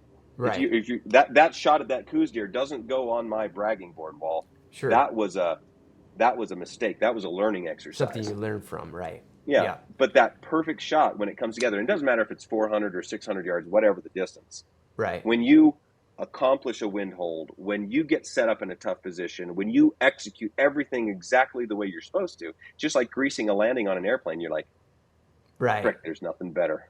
Yeah. And I think this is just my speculation, Aaron, but I think this is part of the reason that the long-ranging hunting world gets a bit of shit flung at it, is because there's the focus on the shot, which I totally understand.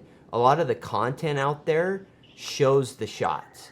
You know what I mean? What people don't realize is that, your 30-yard archery shots or your 200-yard chip, like what people think are chip shots in the hunting world. Most people are not showing those because those aren't like the focus. But there's all sorts of bad outcomes still occurring. You know what I mean? But it's not the focus of the content. And I think as a guide, I recognize that because I've seen it. I've seen horrible things happen at 10 yards. I've seen horrible things happen at 800 yards. You know what I mean? It's not like, it's just that in the longer range shooting, there tends to be an emphasis because that's the goal of what guys are trying to do. I would say a scenario that happened is we got started. The first training course that we did was on a ranch called Ensign Ranch. It's just outside of Evanston, Wyoming, but it's in Utah. So okay. It's a couple 100,000 acres big. It's south of the Deseret. Okay. And when we showed up at a trade show in Utah in 2007, met these guys, the Schultz brothers, and they pulled us in, and then we met Rusty Hall through them. Rusty was working with Travis Murphy doing, was it Western Lands Hunting, I think is what it was called at the time. And so they were shooting 190, 200, 220-inch bucks on this property, right? Right. Low quantity harvest, and just the cycle of the mule deer at that time was great. I mean, guys like George Strait would go hunt there, and other guys, and they were paying a pretty penny. I mean, they were almost $20,000 hunts at the time. Sure. So it was for a wealthier clientele, but they were filming some of these hunts, and I remember watching this one film, and all the cliches happened on this. The guy had a Weatherby, a 300 Weatherby. Right? That's the first cliche, right? Yeah. The guide, he knows he's not going to be able to shoot, right? So the guide walks him all the way as close as he can, and they end up walking out across this sagebrush flat just to get as close as they can, sure. Right? And so they bust this deer up, and it's sub 200 yards. The guy just starts blasting rounds with his Weatherby. I can't even remember if he wounded the deer and they lost him, or he just completely missed. But he dumped a magazine, and he put more rounds in and kept shooting. And whatever it was, the outcome was terrible. Right.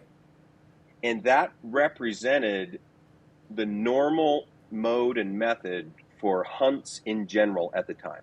Right. And so we come on the scene, and we did that shooting school there, and everybody's eyes are just like, whoa, we're shooting a 6.5 284, 140 grain bullet. And they saw us train these other people to all of a sudden be shooting at 1,000 yards. And they're just sitting here thinking, oh my gosh. And it took a couple years to get it fully infused. But eventually they had bought a half dozen camp guns. And when a client would show up, they would set the client down and say, you're shooting our gun. Right. They would put them on a piece of steel at 500 yards. or they would let the client do his thing and choke, and then they would try this gun, and he would ring the steel, and then the client's just like, oh my gosh, I've never shot a target that far in my life. Right. And then he would shoot some more, and now he's got this massive confidence. So the gun's good, the shooter is good, the hunter is just like amazed, and the guide's like, okay, now we're going to change our tactics. Right. Instead of being an idiot and just closing distance regardless, right? We're going to set ourselves up to make an ethical, clean kill by staying back 500 yards, getting close enough that we can see, and we're going to give the shooter lots of time to be calm, and we're going to talk about the wind, and we're going to make sure we get the right shot presentation. We're going to control every variable. Right. And their success rate on deer, through the roof. Their first shot success rate, through the roof. Their ethical kill and harvest, through the roof. So instead of blindly talking about things that they have no fucking clue about, all of those frickin' road hunters need to shut up and actually listen to people that have experience. And the truth is that you make a better, more ethical, and cleaner kill if you control the variables, if you stay back just a little bit more. And who can tell me that trying to get closer and making bad decisions and bad shots just for the sake of being 100 yards closer is a better, more ethical approach? Nobody can tell me that. Right. And if they try to, it tells me what their intelligence level is and what their experience level is. Now, a 1,200 or 1,300 yard shot, we can have a different talk about that. But when you start talking about 500 and 600 and 700 yards as long range and it should be banned, it's like you don't know what you're talking about. You're not talking about ethics. You're not talking about what's the best for the animal, what's the cleanest harvest, what's the best for the hunter. For everybody involved, it's the best. What you're talking about is something else, whether it's class envy or whether it's tribalism, whatever that is. Cliff's Hunter, I created this knife from iteration in the field. It has been modified and perfected for the backcountry use case. In terms of all-around knives, this is the last knife that an elk hunter, mule deer hunter, sheep hunter, goat hunter will need to buy. Go check it out on my website, pursuitwithcliff.com. In the top right, click shop, then Cliff's Hunter. All the details are there. Man, I wanna shift subjects because I don't want to keep you on here all day, but I want to hear your perspective on it because it's been coming up a bunch in my world. The drop testing stuff on optics. Are you familiar with it? You're familiar with it, Aaron, I'm sure. So one of the reasons it comes up for my clientele and people who watch my content is that the results of these drop tests, they actually leave people with fairly limited options on optics that don't fail these tests. So I just want to get your general perspective on it. Like, is it a valuable data point? What's your perspective? The way that they're being done by non-professional people, no. Okay. No, the data that comes out of those is not really that valuable. Can you explain to me why, Aaron? Like, is there particular? Yeah. Okay, go for it. They're not controlling all of the variables. That's why. Okay, like, can you describe like one variable that you don't feel like they're controlling? Not to. I just want to hear like what would be a variable they're not including? What everybody's trying to do is very admirable, and it's what we should be doing, right? We need to flesh out equipment that works and doesn't work. We need to understand what the limits of that equipment is, so the direction is correct. But what we have to do is be very careful because, I mean, we put a lot of work and sweat equity into developing and testing and proving that we have good products. And Yeah. let's just say I go through all this work with the Revic optics. We've got a great scope, and somebody does a test, and it's not controlled for all the variables. And let's say they bolt one of my scopes into a pair of tally rings and they do a drop test and then go shoot it. Well, what moved? Did the barrel joint move? Did the bedding in the rifle move and give you a first shot problem? Did the scope ring shift? Did the ring to action joint move? did the rings bend? Right? There's so many variables involved in that the only way you can truly do that is with the type of equipment that you have in a lab. And you do repeatable precision testing with measurable forces, and not just G forces, but also frequency response, because that matters as well. And then you need to measure the result on precision equipment that eliminates the variables of the rifle system from that. That's the only true way to do that. It really is. Now, I'm not saying that you can't see performance change, but we were kind of developing this new concept for a ring system and built this whole elaborate, prototype and test fixture, and the whole combination was attached to a Picatinny round. And the focus of the test was to measure shift and movement in this mounting system. And so we were paying really, really close attention to the Picatinny mount and how it was moving. And that thing was moving so much that it freaked me out. Like I am on a mission to eliminate Picatinny from everything over the next few years because it performed so poorly. So So the rail to the action, this is the problem. no, this was actually the scope base to a Picatinny rail. Okay. That's where we were mounting it. But even the bases to the action, that's a significant, point that's a problem. So I'm just saying, if you are not a professional and you do not have the ability and means to control for all the variables, I would suggest you have to be very, very careful about fucking up a company that maybe is doing everything right and you actually make a mistake. Now, I'm not throwing Right. shade and saying that's happened. I'm just saying there's a big potential there. And sometimes I've seen results from people that maybe don't match. Now, if you dive a little deeper and you understand the optics industry better, you realize that the precision rifle scopes are coming from the same factory in Japan. Everybody's using the same product. They're Yeah. literally the same fucking product, Right. manufactured by the same people on the same freaking assembly line, and they just have a different color scope ring on it.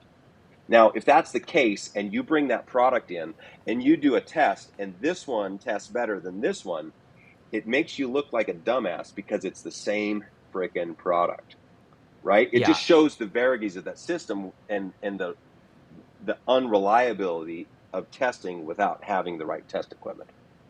Yeah, I gotcha. Now, one follow-on question, Aaron. Within the whole, let's just focus on rifle scopes.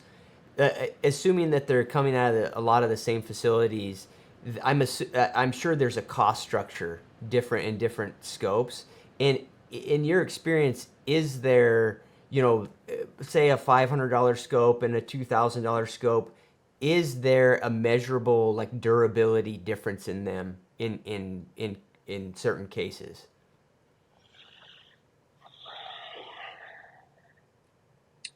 You're saying from the same factory?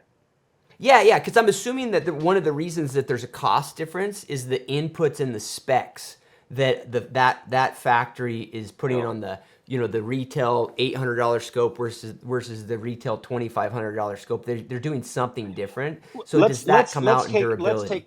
let's take the $500 scope out of that because Okay, like nobody wants to shoot a $500 scope. right. What we're really wanting to know is, can $1,000 scope perform and hang with a $2,000 or a $3,000 scope? Yeah. And I would say there's a chance that it could.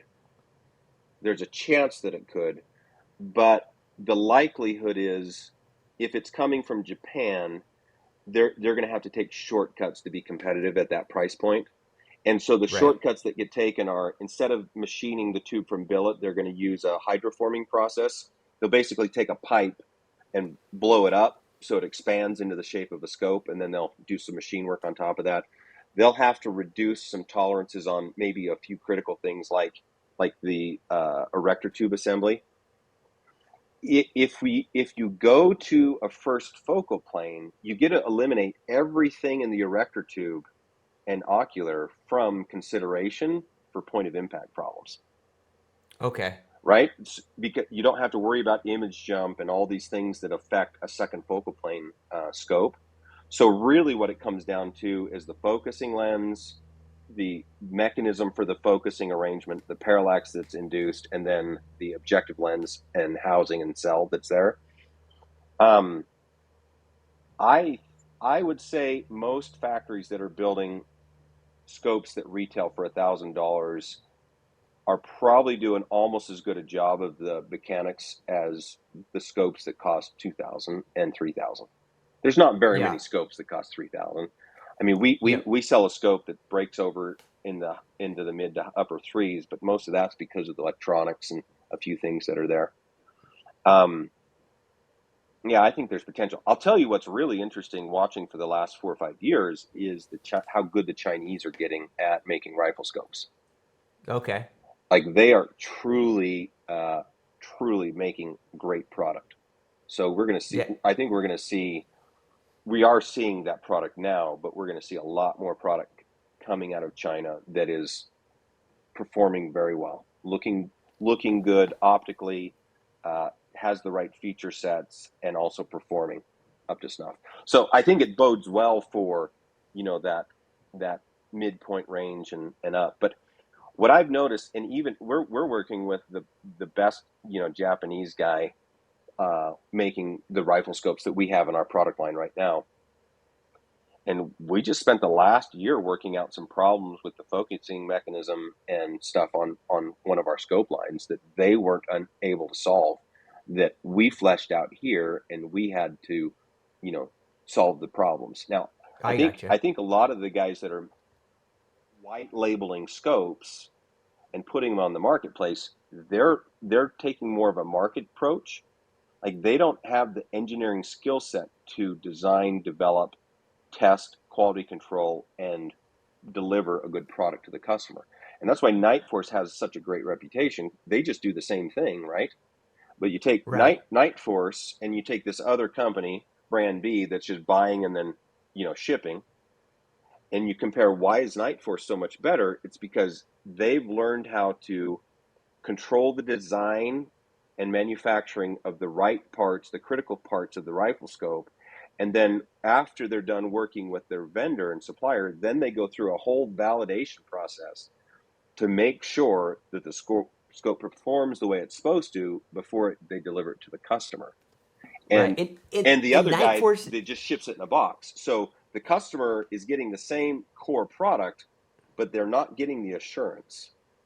Right. And the thing that's interesting about Night Force to me is that they're like the gold standard on the durability front. Like from Yeah. like like unscientific No, it's good. It's good marketing. testing It's good marketing. yeah, is that is I mean, I'm sure that's part of it. And Yeah. that's what I was going to add was I'm glad you said it cuz like I didn't want to be like asking you, I'm not saying they're direct. not good because they are good. But Right. but the reason why everybody puts them up on a pedestal is because they've made good marketing about it. Right. Yeah, Because yeah. About there's a lot of products that perform just as good. Our accurate RS25 series is just as good as an NXS. I mean, I've done thousands and thousands of scopes, and I can tell you it's just as good. Feature wise, it, it's superior. Feature wise, it's superior. But right, but point in of terms impact of testing, yeah, durability, repetitiveness, yeah, like it being like yeah, somebody can rely on it, you view yeah. it, it's just as good. Oh, for sure. And Yeah. a lot of this comes from people have never crawled inside of a scope and understood the different parts, how they interface with each other, and what causes a scope to have a failure, and then how do we control that and make that work, without the risk of failure. And Right. So once you understand it, it's like the mystery's gone, and now it's like, okay, well, let's just do a good job at those things, and we win. It's yeah. easy. Yeah, I gotcha. So here's a question for you, Aaron. And this could be, let's say it's a good scope. It's one of your scopes. It's one of Night Force scopes, has a flawless reputation for durability or whatever. When would you be, what you're on a hunt, you're in the field. When would you be suspect? Like, hey, I need to go re-zero this scope, or at least I need to go check it. Do you have a scenario? I've had two NXS scopes fail on me in the field, Okay. like absolutely shit the guts done. So What was the scenario? Just just uh, just I, I the normal one of use? them, normal use. One of them was up on a bear hunt in Canada. Anytime anytime I make a mistake or have a failure, and let's just say anytime I miss, I don't just move on. Like, to me, that's like, okay, well, what happened? What's the root Right. cause? Do your 5 whys. You get to the bottom of it, and it's like, well, did I do it, or was it a problem with the equipment? And you're on a hunt. You have to be familiar enough with your equipment that you can troubleshoot this stuff, because if you do have something go down, right, that could be either you're done, or maybe you can save it. Fix it. Yeah. And Yeah. so on this one, we had a miss, and I don't remember if it was practicing that something happened, or if I missed a bear. I can't remember that far, but we dove into it, and we had a scope come apart where it wouldn't work. It happens. Yeah, I got you. Yeah, and it could be due to all sorts of Yeah. different things. Yeah. And I think that's the question I have about this whole subject, Aaron, is I think in my guiding, I haven't observed a whole lot of scope failures because we're shooting, like, even on guns that we let people borrow, we're shooting them before every hunt, Yeah. and we're making little adjustments really quite often, and we're not analyzing whether that was because the last guy shot it. There's all Sure. these other variables. So I haven't seen it, and that's why I find the topic interesting when people bring it up to me, because I don't know. To me, it's like, I mean, should you be only buying these 3 or 4 different brands of optics based on so you have the ultimate in durability? I don't know, because I have never experienced really failure across a lot of brands. You know, Well, and so we probably shot like in our facility, touched and shot 30,000 scopes. I'd have to do the math on that. Maybe 20 to 25,000 scopes. yeah, And I've seen every single brand fail. Collis, the company that we started a long time ago, Huskamaw, the Night Forces, whether they're USA made supposedly, or the Japanese imports. Um, like when we were testing and building that radical and found that focusing lens issue, we had failures on those. I got like Leopold's. I mean, we've had failures on everything. They all fail. and are failures based on impacts or just usage, like normal usage, I should say. I would say recoil is probably the primary. And so here's a scenario that's pretty interesting, because we're just fighting through this right now. The the Japanese, and I'm sure there's other people that do this, but their recoil spec is 1,000 Gs, so many cycles. Now that's not bad. I mean, that's a semi representation of what's going on a weapons shock situation. But you also have to look at the frequency response, which loops into it, like what the shape of that curve looks like, how much energy is there, what the harmonics look like. A 7 PRC in a 9 pound rifle is 1,500 Gs. Right, so to cover a really light gun with a really heavy recoil, I mean, we got to be something like 2,000 Gs. If we set up our Mm, test machines down there to drop 2,000 Gs, it will fuck up a lot of scopes. I got you. It just happens. Like rifle scopes, I think, are a lot happier on a 12 pound 6.5 Creedmoor than a Right. 7 pound 28 Nosler. So I think recoil is number one. Yeah. So it's more important than accidentally you've fallen back on your pack and hitting the side of a scope That or can something. be pretty brutal, man. That can be pretty brutal on a scope, for sure. Yeah. So people should just be cognizant of these, regardless of what scope they have. Like, it could be a failure. Yeah. It's a very interesting subject to me, and admittedly, Aaron, I know the guys that do a lot of the drop testing, that get a lot of the traction, and Hmm. so I'm very interested in it, because it also, like, I've got to get my mind around it, because there's a lot of content in the past. Like, in terms of just like economical scopes, I've probably sold thousands of Leupold scopes, and they all, on all these forums, they fail brutally on these drop tests. And so of I course bet we've done five. Let's see, how many? 500 for 5 years. I'll bet we've probably done around 3 to 4,000 Leopold scopes, mostly the Mark V. yeah. And I think our failure rate, like scopes that won't hold point of impact, here in our testing, because we're going to put 60 plus rounds through a gun here at our facility. I'll bet our failure rate's lower than what we had with Night Force. Oh, really? Yeah.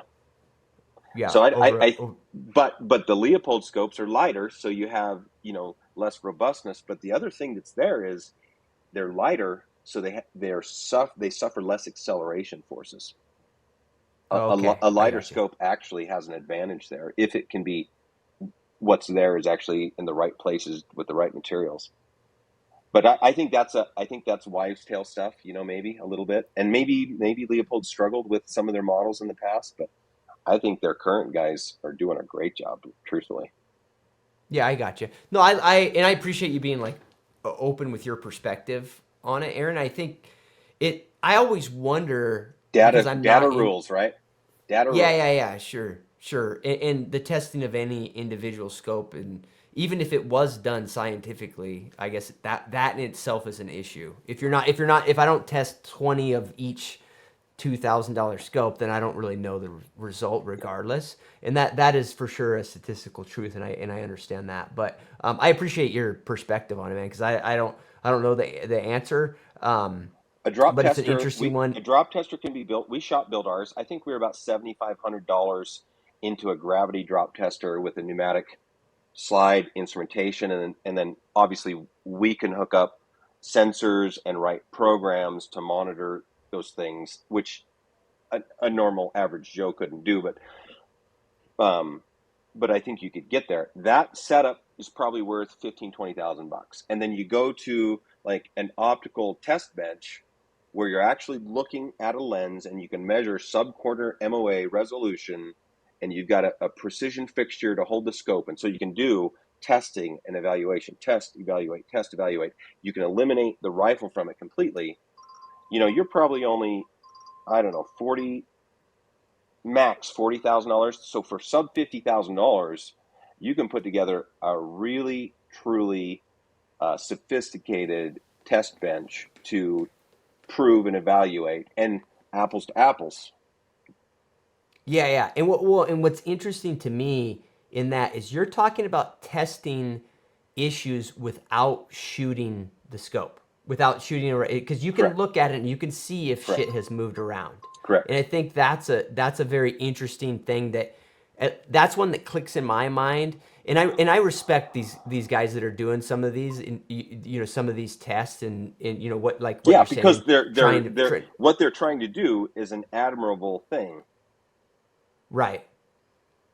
But the fact that they're not actually looking at what has happened in the mechanics of the scope, they're just looking at they're basically looking at a symptom, groups moving. That in itself is a bit problematic.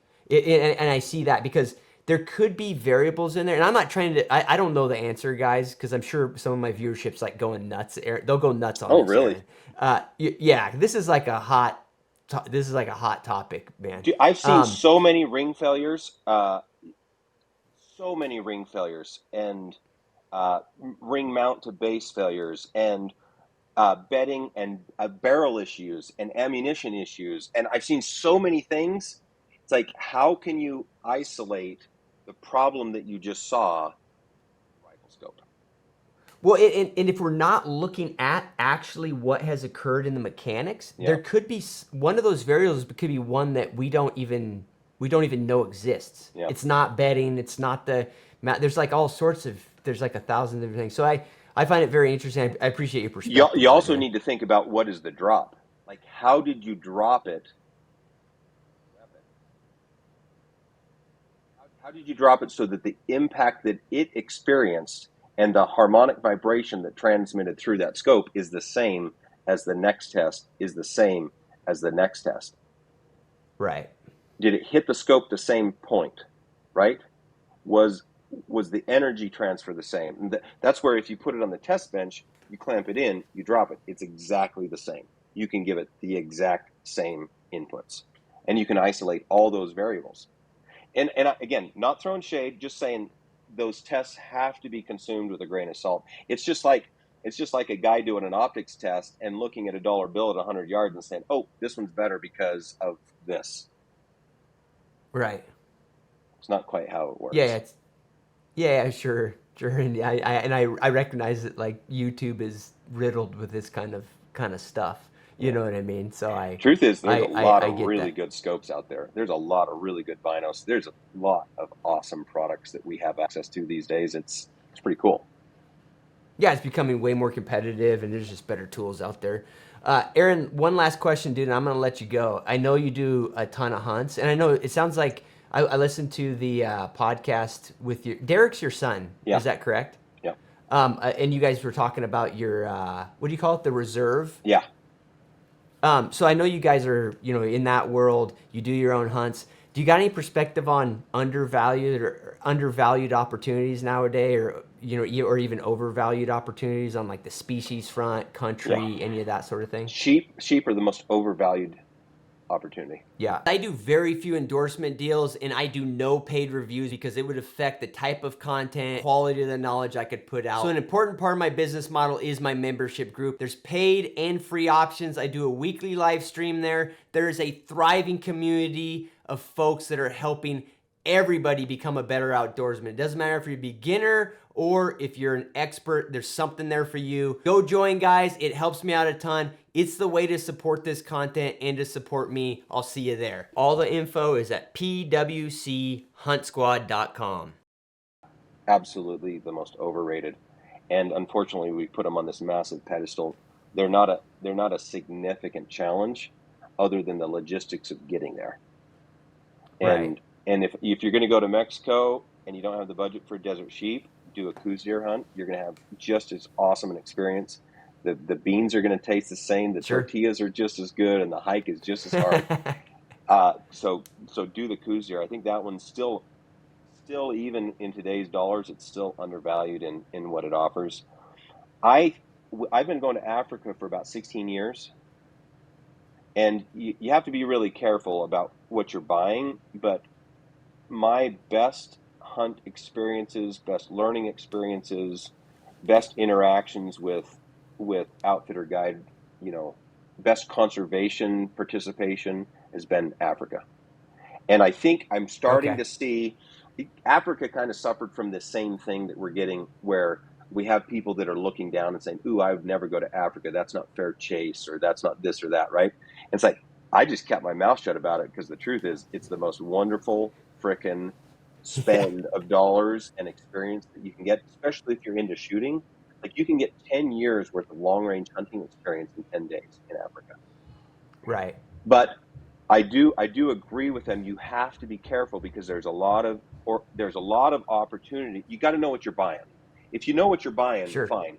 But if you're going there for the first time and you show up and you're hunting a 7,000 acre property that's on a high fence, and they're letting animals in on one side and you're shooting them on the other side, taking them out, like, that's not what most of us want to buy. I'm not saying it's bad. Yeah. In there's scenarios where a 7,000 acre hunt for an animal would just be huge challenge. I just did a hunt with Venator down in Oklahoma last year. Flew my airplane down, landed in a little town in Oklahoma, and went and hunted their property. It's beautiful property, and shot a really Sure. cool stag off of it. And it's like, it is what it is, and I had a great time, and it was fun. But I don't Right. put that up there as the same thing as, a Rocky Mountain elk here in the backcountry that you DIY, and it's just not the same. But it doesn't mean it wasn't a great experience. Yeah. You're You just go to saying do your due diligence yeah, on it. you go to South Africa. Yeah. My friend bought a property about 8 years ago, and I've watched his story of building this, and it had been run down and overpopulated and overgrazed. And we went there, and for the first couple of years, all we did was try to take animals off and cull animals off, and he would helicopter and capture and sell animals, and just reducing, developing water. Had a really cool program to build a whole bunch of ponds, and just built an amazing property. And over just the last couple of years, so 8 or 9 years later, all of a sudden it's paying off, and the freaking grass is amazing, and the animals are awesome, and he's got his numbers balancing out right, and he's reintroduced some genetics, and it's a completely different perspective, and a hunt for a bush buck on his place is just as challenging as trying to find a big mule deer up here in the Bighorns in Wyoming. Right. Like it's super awesome. And the thing is about Africa is you can't find the bush buck. Then later that afternoon, you pop up on top of the plains and you go chase a black wildebeest and you find some success there. There's just Right. so many opportunities that you get more shooting. Find the places that do bigger properties, or like there's a high fence property that he hunts in the north. It's like 85,000 acres. I've hunted that place before, and we drove around for 3 days and never saw the same spot twice.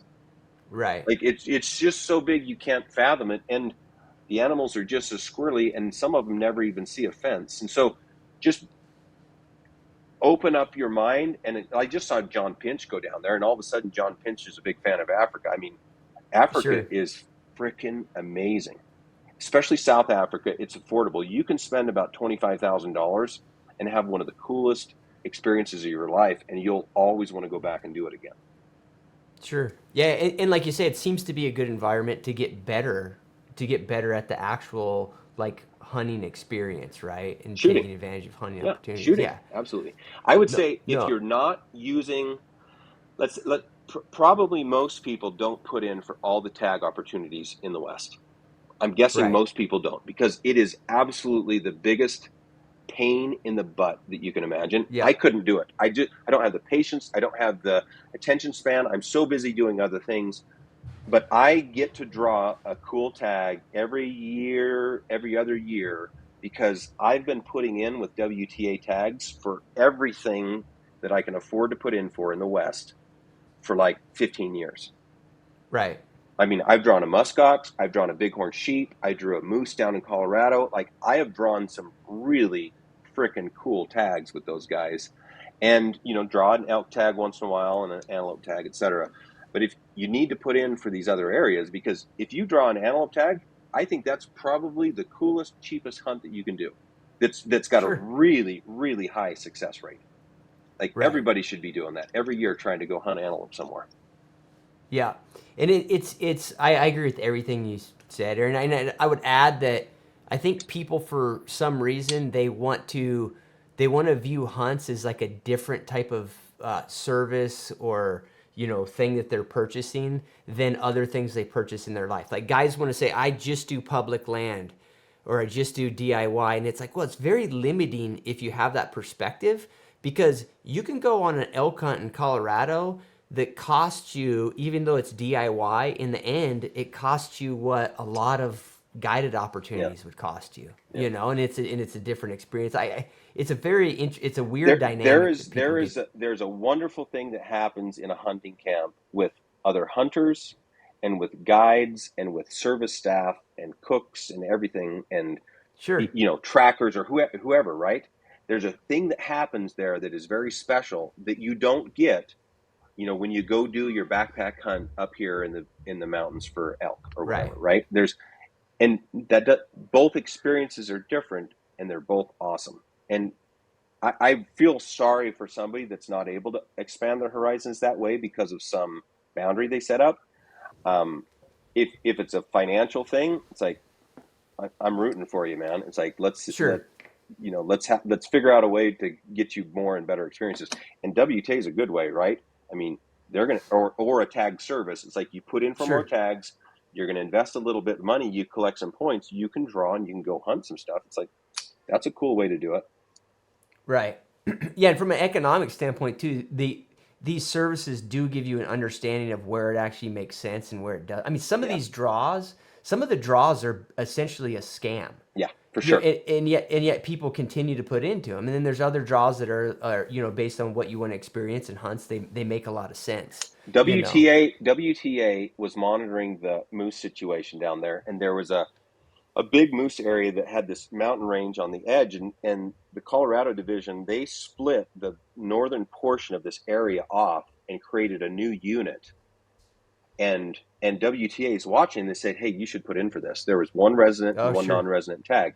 I drew the non-resident tag, right? And if I would have been able to go there with a muzzle loader because of schedule, I would have killed just an absolute slob of a bull. I killed a booked bull as it was, Sure. later. And it's just, I never would have picked up on that. I mean, I got some good value from, that effort that I've been doing with them in just a few of those things.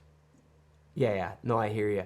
Well, Aaron, I greatly appreciate your time, man. Thanks a lot. I could spend another 2 hours with you, but we'll have to do it again, man. So thank you for coming on. Hey, Do you mind letting? next time you come out, let's go through the QC room for optics, and let's do kind of a live, video podcast, and we'll actually just go through and we'll do some impact testing, and you and your viewers can experience, what's really there, and they can start to understand that. We'll tear some scopes apart, look at all the pieces, and they can see, well, this is what's actually failing, and this is why we test it this way, is so that we can isolate all these other variables and show you some good stuff. It'd be a great follow-up. Yeah, no, I'd love to, Aaron. I'll make the trip, dude. So Cool. so you tell me when you want to do that for sure. But do you mind telling just the listeners, like, where they can follow you, the websites or anything like that Yeah, they should GunWerks, check out? GUNWERKS.com. That's the portal to everything. I think we put a lot of content out on our YouTube channel, so search the same thing on YouTube. Like, a lot of free content goodness there. You could watch my weight fluctuate over the years, and you can watch my hair length fluctuate over the years. So with mustache or without, it's still good content. Good stuff, man. I love it. Thanks for coming on, man. You bet. Thank you.